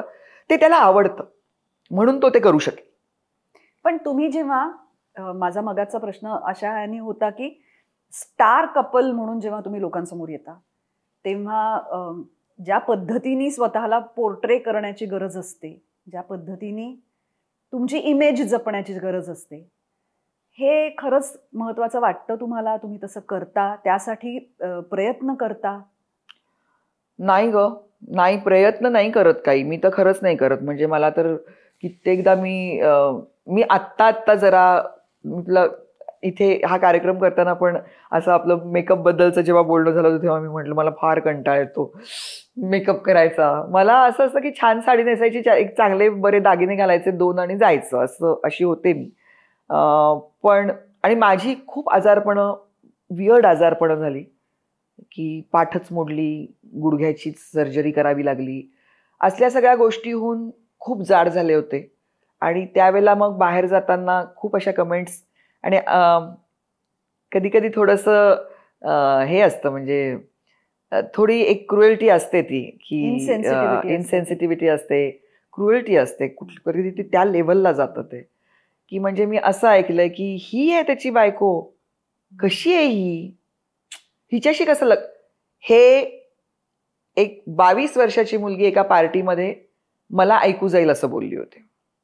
बापरे. ये इनकी बीवी, इनसे कैसे शादी की रही होगी, असं. किंवा तुमचं ठरवून झालं असेल ना लग्न, म्हणजे माझ्या आई वडिलांनी खूप मोठा हुंडा देऊन मला गळ्यात बांधली असेल सुमितच्या, तर हे तुम्ही मला वेळच देत नाही व्यक्त व्हायला किंवा मी काय आहे, लगेच मी कशी दिसते त्याच्यावरून, किंवा तुम्हाला हा पण कन्सर्न वाटत नाहीये की हिच्या तब्येतीचे काही इश्यूज असतील का. तर ह्या गोष्टींना मी खूप तोंड दिलं, पण म्हणून काहीतरी करावं असं मला नाही वाटलं. म्हणजे I wanted to look good for myself. मी सुमितची बायको आहे म्हणून. अगं बँकेत गेलेलं असताना, आता पार्ल्यात जर मला बँकेत जायचं तर मी कशाला जाईन नटून थटून, मी जशी आहे तशीच केस बांधून गेले होते. तेव्हा एक बाई मला म्हणत होत्या, अगं सुमित राघवनची बायको आहेस, एवढं तरी भान ठेवायचं ना जरा बाहेर जाताना. तर असं होतं. तर मला नाही राखायचं हे भान, खरंच नाही राखायचं. म्हणजे कोणी जर ते करत असेल, कोणी जर सतत छान दिसत असेल आणि त्यांना तसं करावं असं वाटतं, तर स्वाती चिटणीस, कधीही तिला बघितलं तर ती इतकी गोडच दिसते आणि ती इतकी छानच असते आणि द वे शी कॅरीज असेल. मला ह्या गोष्टींचं खूप कौतुक आहे. पण मला नाही येत ते करता, मला खरंच नाही येत आणि मी नाही केलं ते. सुमित खूप ह्या बाबतीमध्ये त्याचा कटाक्ष आहे, तो खूप काळजी घेतो, तो त्याचं 20 मिनिटांचा व्यायाम म्हणजे करतो, तो 4 डबे घेऊन जातो. त्याचा पण एक किस्सा आहे. एकदा सुलभाताई मला म्हणाल्या की काय आणलंस ग डब्यात, त्या माझ्याबरोबर शूट करत होत्या. म्हटलं मी नाही आणला डबा, मला शूटिंगचं जेवायचंय. म्हणाशी तुझ्याबरोबर कामच करायला नको, सुमित बरोबर काम केलं ना 4-4 डबे असतात. म्हटलं हो, पुढच्या जन्मी मला बायको असेल तेव्हा माझेही असतील 4-4 डबे. पण मी तुला मगाशी हेच विचारणार होते. हो.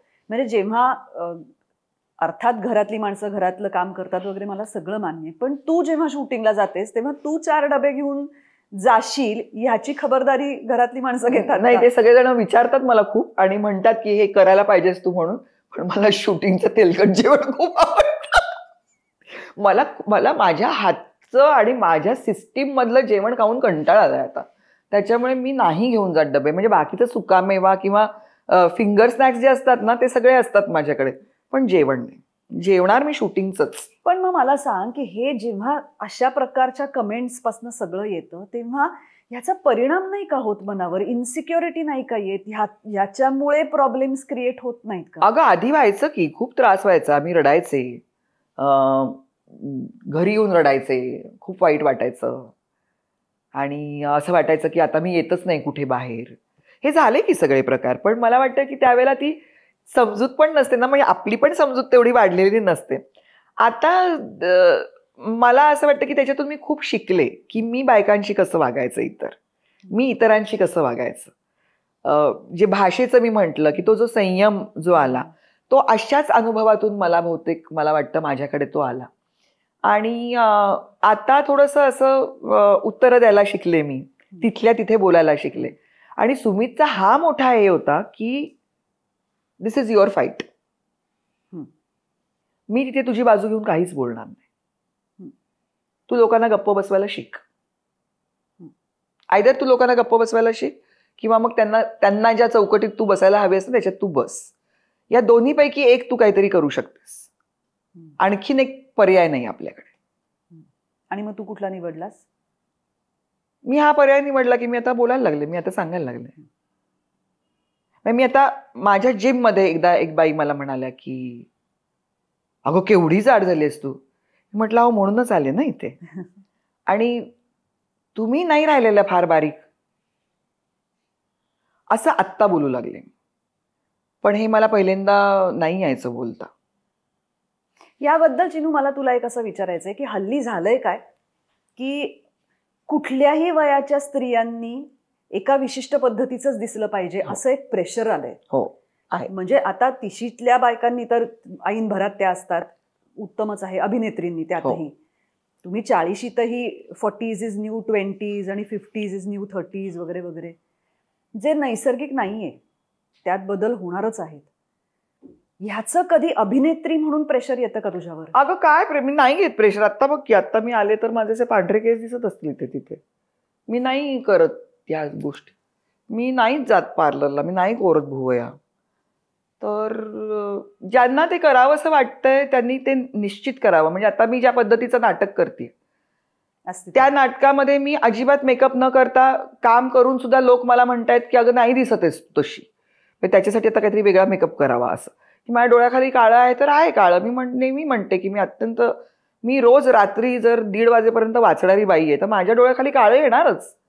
आणि जेव्हा काम करायचं असेल त्या पद्धतीच्या भूमिकेची कसं आहे ग, आता बँकर 24 तास बँकर दिसतो का? तो 6 वाजल्यानंतर तो माणूस दिसतो ना नॉर्मल.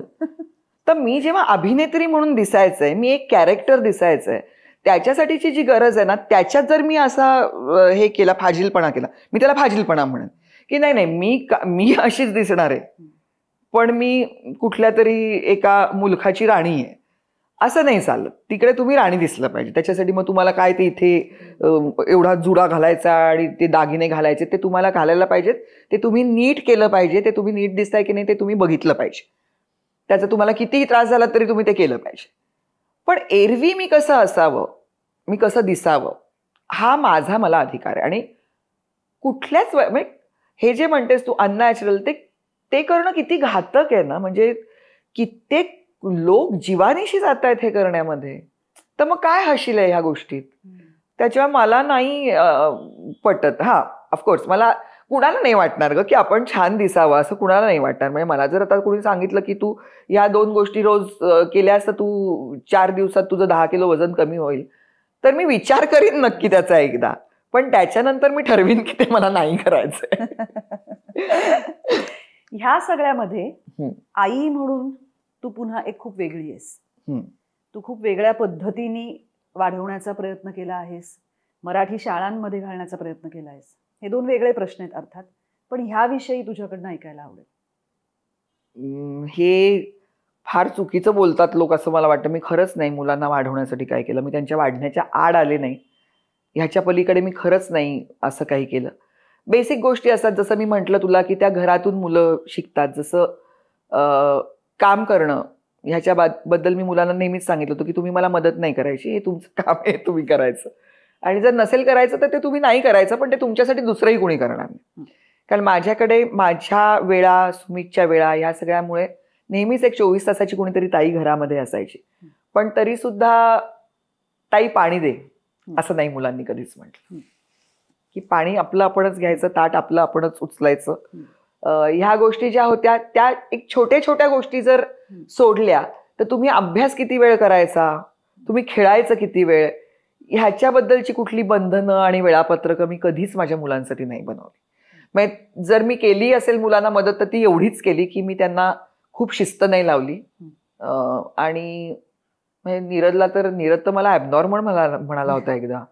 मी त्याला तो पूर्ण स्वतः तयार व्हायचा आणि तो त्याचा बेल्ट मात्र त्याला लावता यायचा नाही. तो असा इलास्टिकचा बेल्ट होता आणि त्याची तृप्ती त्याला काही कळली नव्हती. तर ते लावायला तो फक्त माझ्या समोर शेवटी उभा राहायचा की अम्मा लावून दे म्हणून. तर रोज तो लावताना मी त्याला म्हणायचं नको ना जाऊ शाळेत, आज बुडव ना शाळा, असं मी रोज त्याला म्हणायचं. तर तो एक दिवस मला असं डोक्यावरती हात मारून असं मला 3रीत होता नीरज, अगं ॲबनॉर्मल आहेस का तू? बाकीच्या आया मुलांनी शाळा बुडवली की रागवतात, तू काय रोज मला म्हणते शाळा बुडव म्हणून? असं कोणी करत नाही. मला एकही दिवस शाळा बुडवायची नाही. अगं तो आजारी असला तरी तो हट्ट करायचा शाळेत जायचा आणि मी म्हणायचं नाही हा मुलगा माझा नाहीच आहे. पण का बुडवायची त्यांनी शाळा? कारण मला मजा करायची होती त्याच्याबरोबर. मला असं वाटायचं की त्याच्याबरोबर मार्केटमध्ये एक फेरफटका मारून यावा वगैरे. आणि नीरज तर म्हणजे खूप धमाल होता. नीरजची गप्पा मारायला खूप मजा यायची. तर मला असं वाटायचं काय सगळेच जण जात आहेत घराच्या बाहेर, मी एकटी बसू घरात.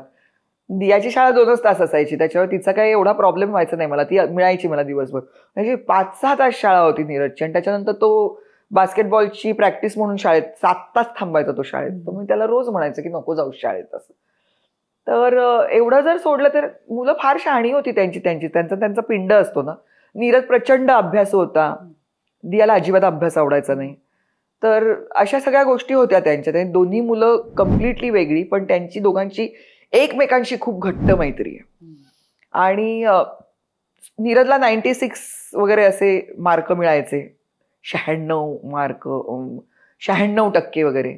आणि दिया आपली 60, 62, 63च्या वरती जायची नाही. पण तिला इतका आनंद असायचा की भैयाला 96 मिळतात. किती छान. त्याच्यामुळे त्या दोघांमध्ये सुद्धा कधी कंपॅरिझन, कॉम्पिटिशन ह्या गोष्टीच नव्हत्या. पण ह्याचं कारण जिनू तू ते मध्ये आणत नव्हतीस. हा, ते असेल. मला तेच तुला विचारायचंय की नीरजचं दियाबद्दलचं काय होतं लहानपणापासूनच एकूण हे. नीरजच्या बाबतीत असं होतं की त्याला असं वाटायचं की त्याला एक बहीण किंवा भाऊ हवाय म्हणून दिया घरात आहे, तर ही त्याची जबाबदारी आहे. म्हणजे मला आठवतंय दिया 5-6 महिन्यांची असताना माझ्या मांडीवरती होती आणि नीरजनी शर्ट घातला एक. तो नेहमी टी शर्ट्स घालायचा, तर त्याला 2च बटणं असतात ना, त्यांनी शर्ट घातला आणि त्याला बटणं लावायची होती.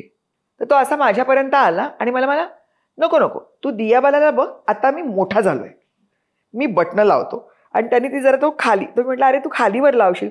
तर मला हा मी एकदा खालीवर लावेन, मग मला कळेल, मग मी नीट लावेन, पण मी लावतो माझी बटणं, असा तो होता. म्हणजे त्याला कधीही दियाचे डायपर्स उचलायला, तिला स्वच्छ करायला, कशातही त्याला घाण नाही वाटली. म्हणजे मुलांना थोडंसं असतं ना, किंवा निग्लेक्टेड नाही वाटलं. म्हणजे दिया पण म्हणते की आय हॅव 3 पेरेंट्स म्हणून. पण चिनू हा खूप मोठा डिसिजन आहे. हो. आणि हा खूप महत्वाचा डिसिजन आहे. हो. आणि हा खूप मोठ्या प्रमाणावर लोकांसमोर येण्याची गरज आहे. हो. आजही गरज आहे. हो. मग तेव्हा तुमच्या घरामध्ये यावरनं खूप चर्चा झाली, खूप काहीच मतांतर झाली? काहीच नाही. हा माझा निर्णय होता. मी आधीच सांगितलेलं होतं की मी असं ठरवलंय म्हणून. आणि त्याच्यामुळे एव्हरीबडी वॉज सपोर्टिव्ह. कारण काय होतं, मूल काही फक्त आई वडिलांचं नसतं, ते आजी आजोबांचं नातवंड असतं, काका काकूचं पुतण्या पुतणी असतात. त्याच्यामुळे फक्त माझं ठरलंय मी हा डिसिजन घेणार असं करायचंच नव्हतं. आणि ह्या सगळ्यांनी ती साथ दिली म्हणूनच मला वाटतं की मी तो निर्णय घेऊ शकले, नाही तर कठीण होतं. पण ही खरंच म्हणजे मला असं वाटतं की आजही हा निर्णय घेताना तिथपर्यंत जाऊन परत आलेले सुद्धा खूप लोक मला माहिती आहेत. कुठेतरी ती हिंमत होत नाही. याचं आता काय माझ्या कारण फॅमिलीत असावं? मला असं वाटतं, माझ्या फॅमिलीमध्ये माझ्या भाचीनी असा निर्णय घेतला की माझी दोन्ही मुलंही दत्तक असतील. She decided not to have a biological child. आज मी तिला आमच्या घरामध्ये 12 बाळं आहेत. आणि होतं थोडंसं असं प्रोसेस पण खूप किचकट झाले ग. पूर्वी असं होतं की तुम्ही जायचा, त्या संस्थांशी तुमचा संबंध यायचा. आता ती सेंट्रलाइज्ड केलेली असल्यामुळे खूप पेपरवर्क, खूप थांबणं, ह्याने सुद्धा कुणाकुणाचे निर्णय बदलतात की किंवा घेता येत नाहीत ते, असं झालंय. काय होतं त्याच्यामधला वेळ वाढला ना, हो की एक तो उलटा विचार, आजूबाजूच्यांची मतं, ह्या सगळ्याचा कुठेतरी मनावर परिणाम जास्त व्हायला लागतो की काय, असं मला वाटतं. अगं थोडीशी आपली पण लाईफस्टाईल बदलते ना, म्हणजे त्याच्याशिवाय राहायची तुम्हाला सवय लागते. मग आता ते कसं होणार, कारण हा डिसिजन घेण्यापर्यंत खूप उशीर करतात लोक. मग त्यावेळेला ते थोडंसं कठीण वाटतं. ह्यानी सुद्धा लोकांचे विचार बदलतात. आणि त्यातही बाय चॉईस हे करणं आणि बायोलॉजिकली मूल होऊ शकत नाहीये ह्या सिच्युएशनला आल्यानंतर ते करणं, यातही फरक आहे. म्हणजे हो, मानसिक अवस्थेत फरक आहे असं मला वाटतं. आहे बऱ्यापैकी आहे. पण आत्ताचं ना मला वातावरण खूप आवडतंय ग. म्हणजे माझ्या वेळचं जे वातावरण होतं ना, त्याच्यापेक्षा आता पेरेंटिंगकडे मुलं मुली इतक्या वेगळ्या पद्धतीने बघतात. म्हणजे आपल्या वेळेला असं होतं की आयदर त्याचं खूपच ओझं घ्यायचो की ह्या मुलांचं आता सगळंच आपल्याला करायचंय टाईप, हेलिकॉप्टर मदर. हो. तर तसं नाहीये आता. आता मुलं फार त्यांच्याबरोबर आपण वाढतात आणि सगळ्या गोष्टी करतात. त्याच्यामुळे मला माझ्या सगळ्या भाच्या ज्या आहेत माझ्या, त्यांचं सगळ्यांचं फार कौतुक वाटतं. इतकी सुंदर मुलं वाढवतात ना, फार फार सुंदर. आणि त्यांना ते माहिती आहे की they can be good parents म्हणून they have children. It is not की मुलं झालीत म्हणून ते पालक नाही झालेले आहेत. पण आता हे जे तू मराठी शाळांविषयी खूप कटाक्षाने बोलत असतेस, हो. तर माझा प्रश्न असा आहे की हा भावनिक आहे मुद्दा जास्त, की आपली भाषा, आपल्या भाषेविषयी आपल्याला असणारं प्रेम, का हा तुला तितकाच प्रॅक्टिकल पण वाटतो? कारण हल्ली बऱ्याच जणांचा मुद्दा असा आहे याच्या मागचा की आता रादर शाळा सुद्धा अशा असतात की ज्या फक्त इंग्लिश मीडियम पुरत्या राहिलेल्या नाहीयेत, त्या डायरेक्ट परदेशातल्या कुठल्या तरी एखाद्या शाळेशी अफिलिएशन वगैरे असं बरंच काय काय असतं. त्यात आपण स्थानिक भाषेत किंवा आपल्या भाषेत मुलांना शिकवणं हे ह्या दृष्टीने प्रॅक्टिकल लोकांना वाटत नाही. तुझं काय म्हणणं आहे याच्याविषयी? याच्याबद्दलचं असं होतं की तो निर्णय थोडासा भावनिकच होता असं म्हणायला पाहिजे, माझा जो होता तो. पण त्याच्यात परत जसं मी सगळं बाकीचं सांगितलं तसं की हे सिंगल पेरेंटिंगच होणार होतं आमच्या बाबतीमध्ये. कारण सुमित काम करणार आणि मी मुलांबरोबर असणार असा डिसिजन माझा असल्यामुळे मला असं वाटलं होतं की माझ्याकडचा जो काही हा ऐवज आहे किंवा माझी जी काही दायाद आहे ते मी कुणाला देणार पुढे. तर मला हे सगळं मुलांबरोबर करायचं होतं माझ्या. त्याच्यामुळे माझं शिक्षण मराठी माध्यमात झालेलं आहे, त्यामुळे मुलांनी शिकावं मराठी माध्यमात असा पहिला निर्णय होता. आणि त्याच्यानंतर असं झालं की त्याला विरोध झाला. माझ्या एकाच गोष्टीला माझ्या घरामध्ये विरोध झाला, तो म्हणजे मुलांचं मीडियम हे करताना. विरोध म्हणजे माझ्या सासू सासऱ्यांचं म्हणणं एक्झॅक्टली असंच होतं की आता कुठे आहेत शाळा तितक्याशा बऱ्या आणि का म्हणून मराठीत शिकायचं. सगळेजण थोडंसं जरा ही विकासाच्या आड येते मुलांच्या असंच वाटलं होतं.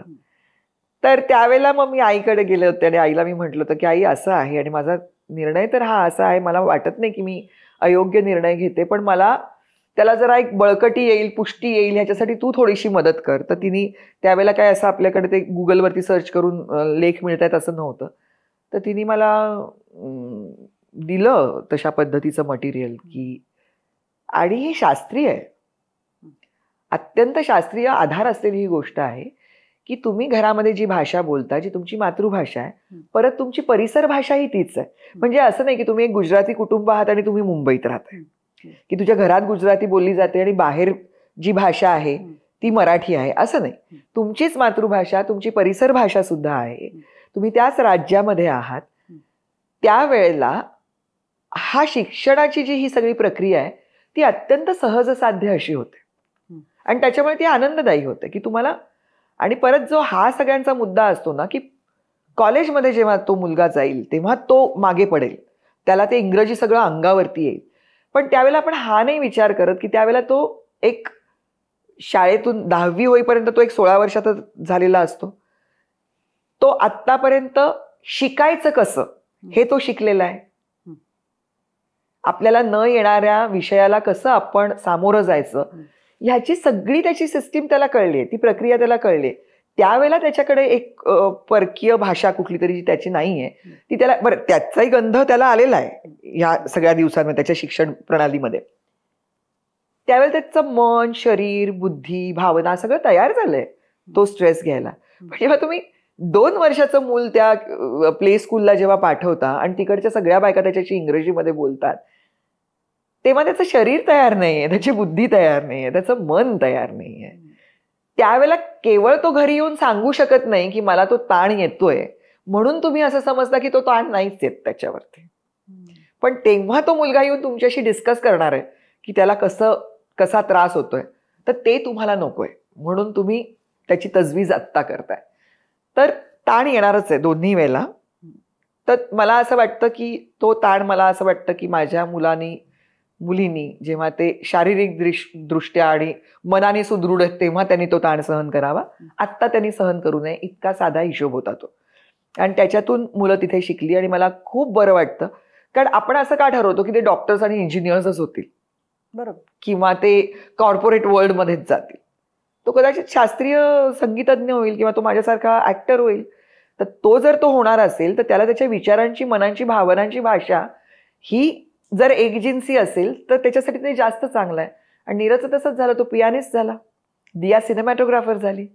त्यांनी वेगळीच क्षेत्र निवडली आहेत काहीतरी. त्याच्यामुळे ते काय क्षेत्र निवडतील आणि त्यांना नोकऱ्या चांगल्या मिळाव्यात म्हणून तुम्ही आत्ता, आणि परत आता इंटरनॅशनल स्कूल्स आणि हे सगळं तुम्ही केल्यानंतर जेव्हा तुम्ही परत कॉलेजेसमध्ये जाणार आहात आणि तिकडच्या ज्या सगळ्या काही डिसिप्लिन्स आहेत त्याच्यामध्ये परत ते कुठे बसणार आहे. लोकांशी साधा संवाद साधणं. म्हणजे नीरजनी BMM केलं. तो जेव्हा गेला पाणी पंचायतचं काम बघायला तो गेला होता, पाणी फाउंडेशनचं काम बघायला, आणि ते कुठे कुठे इम्प्लिमेंट झाले तिथे ते कसं चालतं हे बघायला तो जेव्हा खेड्यापाड्यात गेला, त्याला जिरायत काय, बागायत काय माहिती होतं. रब्बी पिकं कुठली त्याला माहिती होती. त्याच्यामुळे तो तिथे संवाद साधू शकला सगळ्या शेतकऱ्यांशी. आणि जी बरोबर मुलं गेली होती ती काहीच बोलू शकली नाहीत तिथे. तर मला वाटतं की ही एक उपलब्धी आहे असं म्हणून ना, आपण हिंदीतला शब्द वापरते, पण ही एक गोष्ट त्याला एक्स्ट्रा अवेलेबल आहे आज, कारण तो मराठी शाळेत शिकला. त्याच्यामुळे मला असं वाटतं. आणि हे जे आहे की कौशल नेहमी म्हणतो की डाऊनग्रेड करतो आपण भाषेला, म्हणजे आपल्या ह्याच्यामध्ये, तर ते होऊ नये असं मला वाटतं. कारण ती एक मूल्यव्यवस्था आहे असं वाटतं मला. तर मुलं मराठीत शिकलेली असल्यामुळे त्यांना त्याच्याबद्दलचा जिव्हाळा आहे, त्यांना त्यांचा परिसर खूप छान कळतो. आणि एकदा तुम्हाला तुमचा परिसर, तुमची मुळं एकदा घट्ट कळली की त्या मानाने मग जग समजायला सोपं जातं असं मला वाटतं. पण मला सांग, आता तुला 2 मोठी मुलं आहेत, तुझ्या निर्णयांविषयी त्यांनी पुढे जाऊन कधी विरोध दाखवला, तेव्हा तुम्ही आमच्या बाबतीत असे निर्णय घ्यायला हवे होते असं केलं तर पालकांनी काय करायचं? नीरजच्या बाबतीत मी हे केलं होतं मुग्धा. तो जेव्हा 2रीत होता तेव्हा मी एका शाळेत बोलून ठेवलं होतं की जर माझ्या मुलाला असं वाटलं की माझा निर्णय चुकलेला आहे तर मी पूर्ण सुट्टीत त्याच्याकडून अभ्यास करून घेईन, तर 3रीत त्याला तुम्ही ॲडमिशन द्याल का? तर त्यांनी मला ती परवानगी दिली होती. तर मी नीरजला हे विचारलं की मुलांचं नाव ठेवणं आणि त्यांचं माध्यम ठरवणं ह्याच्या पलीकडे एकही निर्णय मी त्यांचं मत न घेता घेतलेला नाही. सगळ्या गोष्टी त्यांना विचारून, आणि ते इंडिव्हिज्युअल्स आहेत. मी कधीच असं समजत नाही की माझी मुलं ही माझी एक्सटेन्शन्स आहेत, कधीच नाही. त्याच्यामुळे नीरजला मी हे विचारलं होतं. मी म्हटलं की माझा निर्णय चुकला असं जर तुला वाटलं तर त्याची शिक्षा थोडीशी तुला घ्यायला लागेल, की मेहनत करायला लागेल माझ्याबरोबर. ती मेहनत मी करणार. माझी आत्ताची सिरियल संपत आली आहे, त्याच्यानंतर मी नवीन काम घेणार नाही. तू आणि मी खच्चून अभ्यास करायचा 2 महिने सुट्टीत, आणि तिसरीत तुला ऍडमिशन ते देतील असं ते म्हणाले. तर मला नाही करायचंय. तर मी म्हटलं बघ, कारण आता तुझे कझिन्स आणि सगळेच जण इंग्लिश शाळांमध्ये जातात, तर तुला असं वाटतं का कधी कुठे? तर म्हणाला की नाही ग अम्मा, मला नाही माझी शाळा सोडायची, किती हसत शिकवतात ग बाई. आणि त्यावेळेला त्यांनी मला सांगितलं होतं, अम्मा तुला माहितीये बाईंच्या साडीला तुझ्या साडीचा वास येतो. आणि हे इतकं गोड होतं की त्याच्यामुळे म्हणजे इव्हन मुग्धा मुंज करायची की नाही नीरजची, ह्याच्याबद्दल मला करायची नव्हती, कारण मला कुठलाच डिस्क्रिमिनेटिव्ह संस्कार करायला आवडत नाही. मी कधीच आयुष्यात हळदी कुंकू केलं नाही, त्याच्यामुळे मला मुंज नव्हती करायची नीरजची. पण माझ्या सासूबाईंना वाटत होतं की ती आपण करावी असं. तर त्यावेळेला मी म्हटलं की मी त्याला विचारणार मम्मी, आणि जर तो म्हणाला की त्याला मुंज करायची तर मी असणार नाही, कारण माझा हे ठरलेलं आहे. पण त्याची मुंज जर त्याला करावीशी वाटत असेल तर ती मुंज होईल. मी त्याला विचारलं नीरजला की नीरज तुला मुंज करायची? नाही म्हणाला तो. तर मी म्हटलं कारण सांगशील का? तर तो मला म्हणाला की अम्मा, एप्रिल मे मध्ये खूप मुलांच्या मुंजी होतात आणि मग ते शाळेत येतात. मग ना ते म्हणजे तो घेरा राखलेला असतो ना, तर ते केस वाढेपर्यंत मग ते जरा थोडेसे वेगळे दिसत असतात, आणि नंतर ना तीच मुलं एकमेकांच्या बरोबर डबे खातात. आणि तो ग्रुप लहान आहे, मला मोठ्या ग्रुपमध्ये राहायचं, म्हणून मला मुंज नाही करायची. हे त्यांनी इतकं स्वच्छ मला सांगितलं होतं की मला छोट्या ग्रुपमध्ये राहायचं नाही, मला मोठ्या ग्रुपचा भाग व्हायचं नाही. मी आयुष्यात सगळं आलं त्या मुलाला असं वाटतं मला, तिथेच त्याला कळलं होतं. आणि मला वाटतं हे ना तो मराठी शाळेत राहिला म्हणून तो प्रत्येक गोष्टीचा खूप विचार करायला लागला. म्हणजे त्याला काय वाटलंय हे त्याला नेमक्या शब्दात सांगता यायचं, की मला राग आलाय, की मला संताप आलाय, का मला वाईट वाटलंय, कारण ह्याच्या सगळ्याच्या शेड्स वेगळ्या आहेत आणि त्याची प्रतिक्रिया मग तुमची वेगळी येते तशा पद्धतीने. त्याच्यामुळे हे नीरज खूप म्हणजे हे त्याला खूप लवकर कळलं, आणि हे त्याच्या मातृभाषेतल्या शिक्षणाचंच श्रेय असं मला वाटतं. अगदी शेवटी आत्ता म्हणजे रिसेंट काळातल्या काही गोष्टींविषयी माझं असं म्हणजे मला तुला विचारायचंय की सध्या घडणाऱ्या अनेक डिस्टर्बिंग गोष्टींविषयी सुद्धा तू लिहितेस, हो, तू बोलतेस. पुन्हा एकदा मगाशी आपण म्हणालो तसं त्याच्यावरती मतमतांतर जी काही असतात लोकांची ते बोलणारे कसंही बोलतात. एक माणूस म्हणून ह्या सगळ्यातून काय भविष्य आहे असं तुला वाटतं? कलाकारांचं आत्ता ज्या आपण कलाकारांच्या अवस्थेविषयी आणि एकूण त्यांच्यावरती होणारे हल्ले वगैरे जे काही आपण बघतो आहोत, ते तुला काय वाटतं भविष्य काय आहे कलाकारांचं इथून पुढे? मी एक दुर्दम्य आशावादी बाई आहे, त्याच्यामुळे मला सततच चांगलंच काहीतरी घडेल असं वाटत असतं. कारण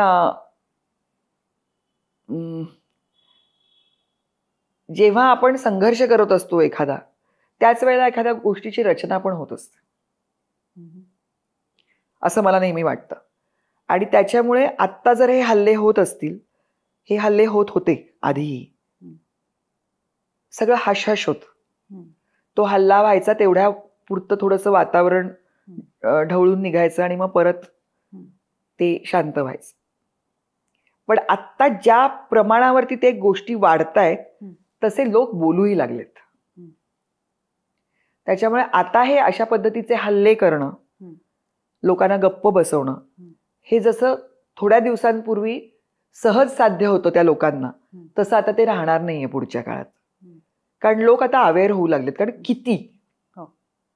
किती काळ हे असतं, आणि मला वाटतं आता ती सीमा गाठली आहे सगळ्यांनीच. आता लोक अधिक एकत्र येऊ लागलेत, जे पहिल्यांदा असं म्हणतात. आणि मी जजमेंटल नाहीये मुग्धा. जर काही कलाकार भूमिका घेत नसतील तर त्यांचा विरोधच आहे या गोष्टीला, किंवा त्यांना हे चालतच आहे असं मी कधीच म्हणत नाही. कारण जे लोक बोलत नाहीयेत ते कुठल्याही बाजूचे असू शकतात, आणि त्यांनी बोललंच पाहिजे असं त्यांच्यावरती माझा कधीच आग्रह नाही. पण जे बोलू शकतात त्यांनी बोलावं. आता जास्त लोकांनी बोलावं असं तर मात्र मला वाटतंच. आणि त्याच्यामुळे जे बोलताहेत लोक त्यांच्याबद्दल मला प्रचंड आदर वाटतो. आता माझ्याच घरातलं जर बघशील तर माझी आणि सुमितची विचारसरणी ही पूर्णपणे भिन्न आहे. या बाबतीत राजकीय किंवा मतं मांडणं ह्याच्याबद्दलच सुद्धा. सुमित थोडंसं जास्त परखड भाषेत लिहितो, जास्त थेट लिहितो आणि त्याच्यामुळे खूप गोष्टी झाल्यात. घरापर्यंत पोलीस येणे, त्याला पोलीस प्रोटेक्शन मिळणे, ह्या अशा गोष्टी झालेल्या आहेत. त्याच्यामुळे त्याची आता मला भीती नाही वाटत. पण मला असं वाटतं की ही स्पेस सगळ्यांनी एकमेकांना द्यायला हवी आणि ह्या गोष्टीच्या बद्दल लोक आता जास्त जागरूक व्हायला लागलेत. त्याच्यामुळे मला वाटतं एक बरं वातावरण निर्माण होईल. आणि आता आपलं झाली आता ही पिढी, पण आपल्या नंतरची जी मुलं येत आहेत, म्हणजे आता पर्ण असेल म्हण किंवा सखी असेल म्हण, ते फक्त बोलायच्या वेळेलाच बोलतात. एरवी ते सारखे झेंडा घेऊन राहत नाहीत. आपल्या वेळेला असं झालं की आयदर तुम्ही झेंडा घेऊन किंवा तुम्ही अगदीच गप्पात. असं नाही, मध्यम मार्गी पण लोक असतात आणि खरं तर समाज त्यांच्यामुळेच टिकून असतो. त्याच्यामुळे मला असं वाटतं की आता जास्त बरे दिवस येतील असं मला वाटतं. मुलं जास्त सेन्सिटिव्ह आहेत. आपण जरा सेंटिमेंटल होतो, आता मुलं सेन्सिटिव्ह आहेत. चिनू, मला असं वाटतं की तू उत्तम भूमिका कराव्यास आणि तितकंच तू बोलत राहावंस. आणि याही आपल्या गप्पा अशा कितीही वेळ चालू शकतात, कारण मला खूप गोष्टी तुझ्याकडनं जाणून घ्याव्याशा वाटतात. सांसारिक भेटत राहिलं पाहिजे आपण. तुझे तू करतेस ते पदार्थ असतील, ह्या सगळ्याच विषयी मला कुतूहल वाटतं. पण असं आपण किती वेळ, आपल्याला काहीतरी वेळेची मर्यादा ठेवायला हवी. पण तू आलीस याबद्दल पुन्हा एकदा मनपूर्वक आभार. थँक्यू. मला खूप मजा आली, कारण मुलाखतींचे कार्यक्रम होतात आणि आपण बोलतो, पण खूपदा मला असं वाटतं की बोलता बोलता आपण पण आपल्याला कळत जातो. म्हणजे कित्येक दादांच्या तर काही आठवणी ज्या मी आज सांगितल्या त्या माझ्या विस्मरणात गेल्या होत्या आणि आज बोलता बोलता त्या गोष्टी मला आठवल्या. त्याच्यामुळे माझ्यासाठी ह्या गप्पा खूप मला मज्जा आली ह्या गप्पांची. नाही, आम्हाला खूप ह्यातून, मला खूप गोष्टी वैयक्तिकरित्या मिळतात, त्याबद्दल खरंच थँक्यू. आज मी आरपार चॅनलच्या YouTube कट्ट्यावरती आलेली आहे. वुमन की बात ह्या कार्यक्रमासाठी मी आज मुग्धाबरोबर गप्पा मारल्या. तुम्हाला अशा वेगवेगळ्या क्षेत्रांमधल्या बायकांच्या गप्पा ऐकायच्या असतील तर नक्की या चॅनलला सबस्क्राईब करा, कारण त्यांच्याकडे खूप असतं सांगण्यासारखं आणि मजा येते त्यांच्या गप्पा ऐकायला. नक्की या चॅनलला तुम्ही सबस्क्राईब करा, आमच्याही गप्पा ऐका आणि गप्पा ऐकत राहा.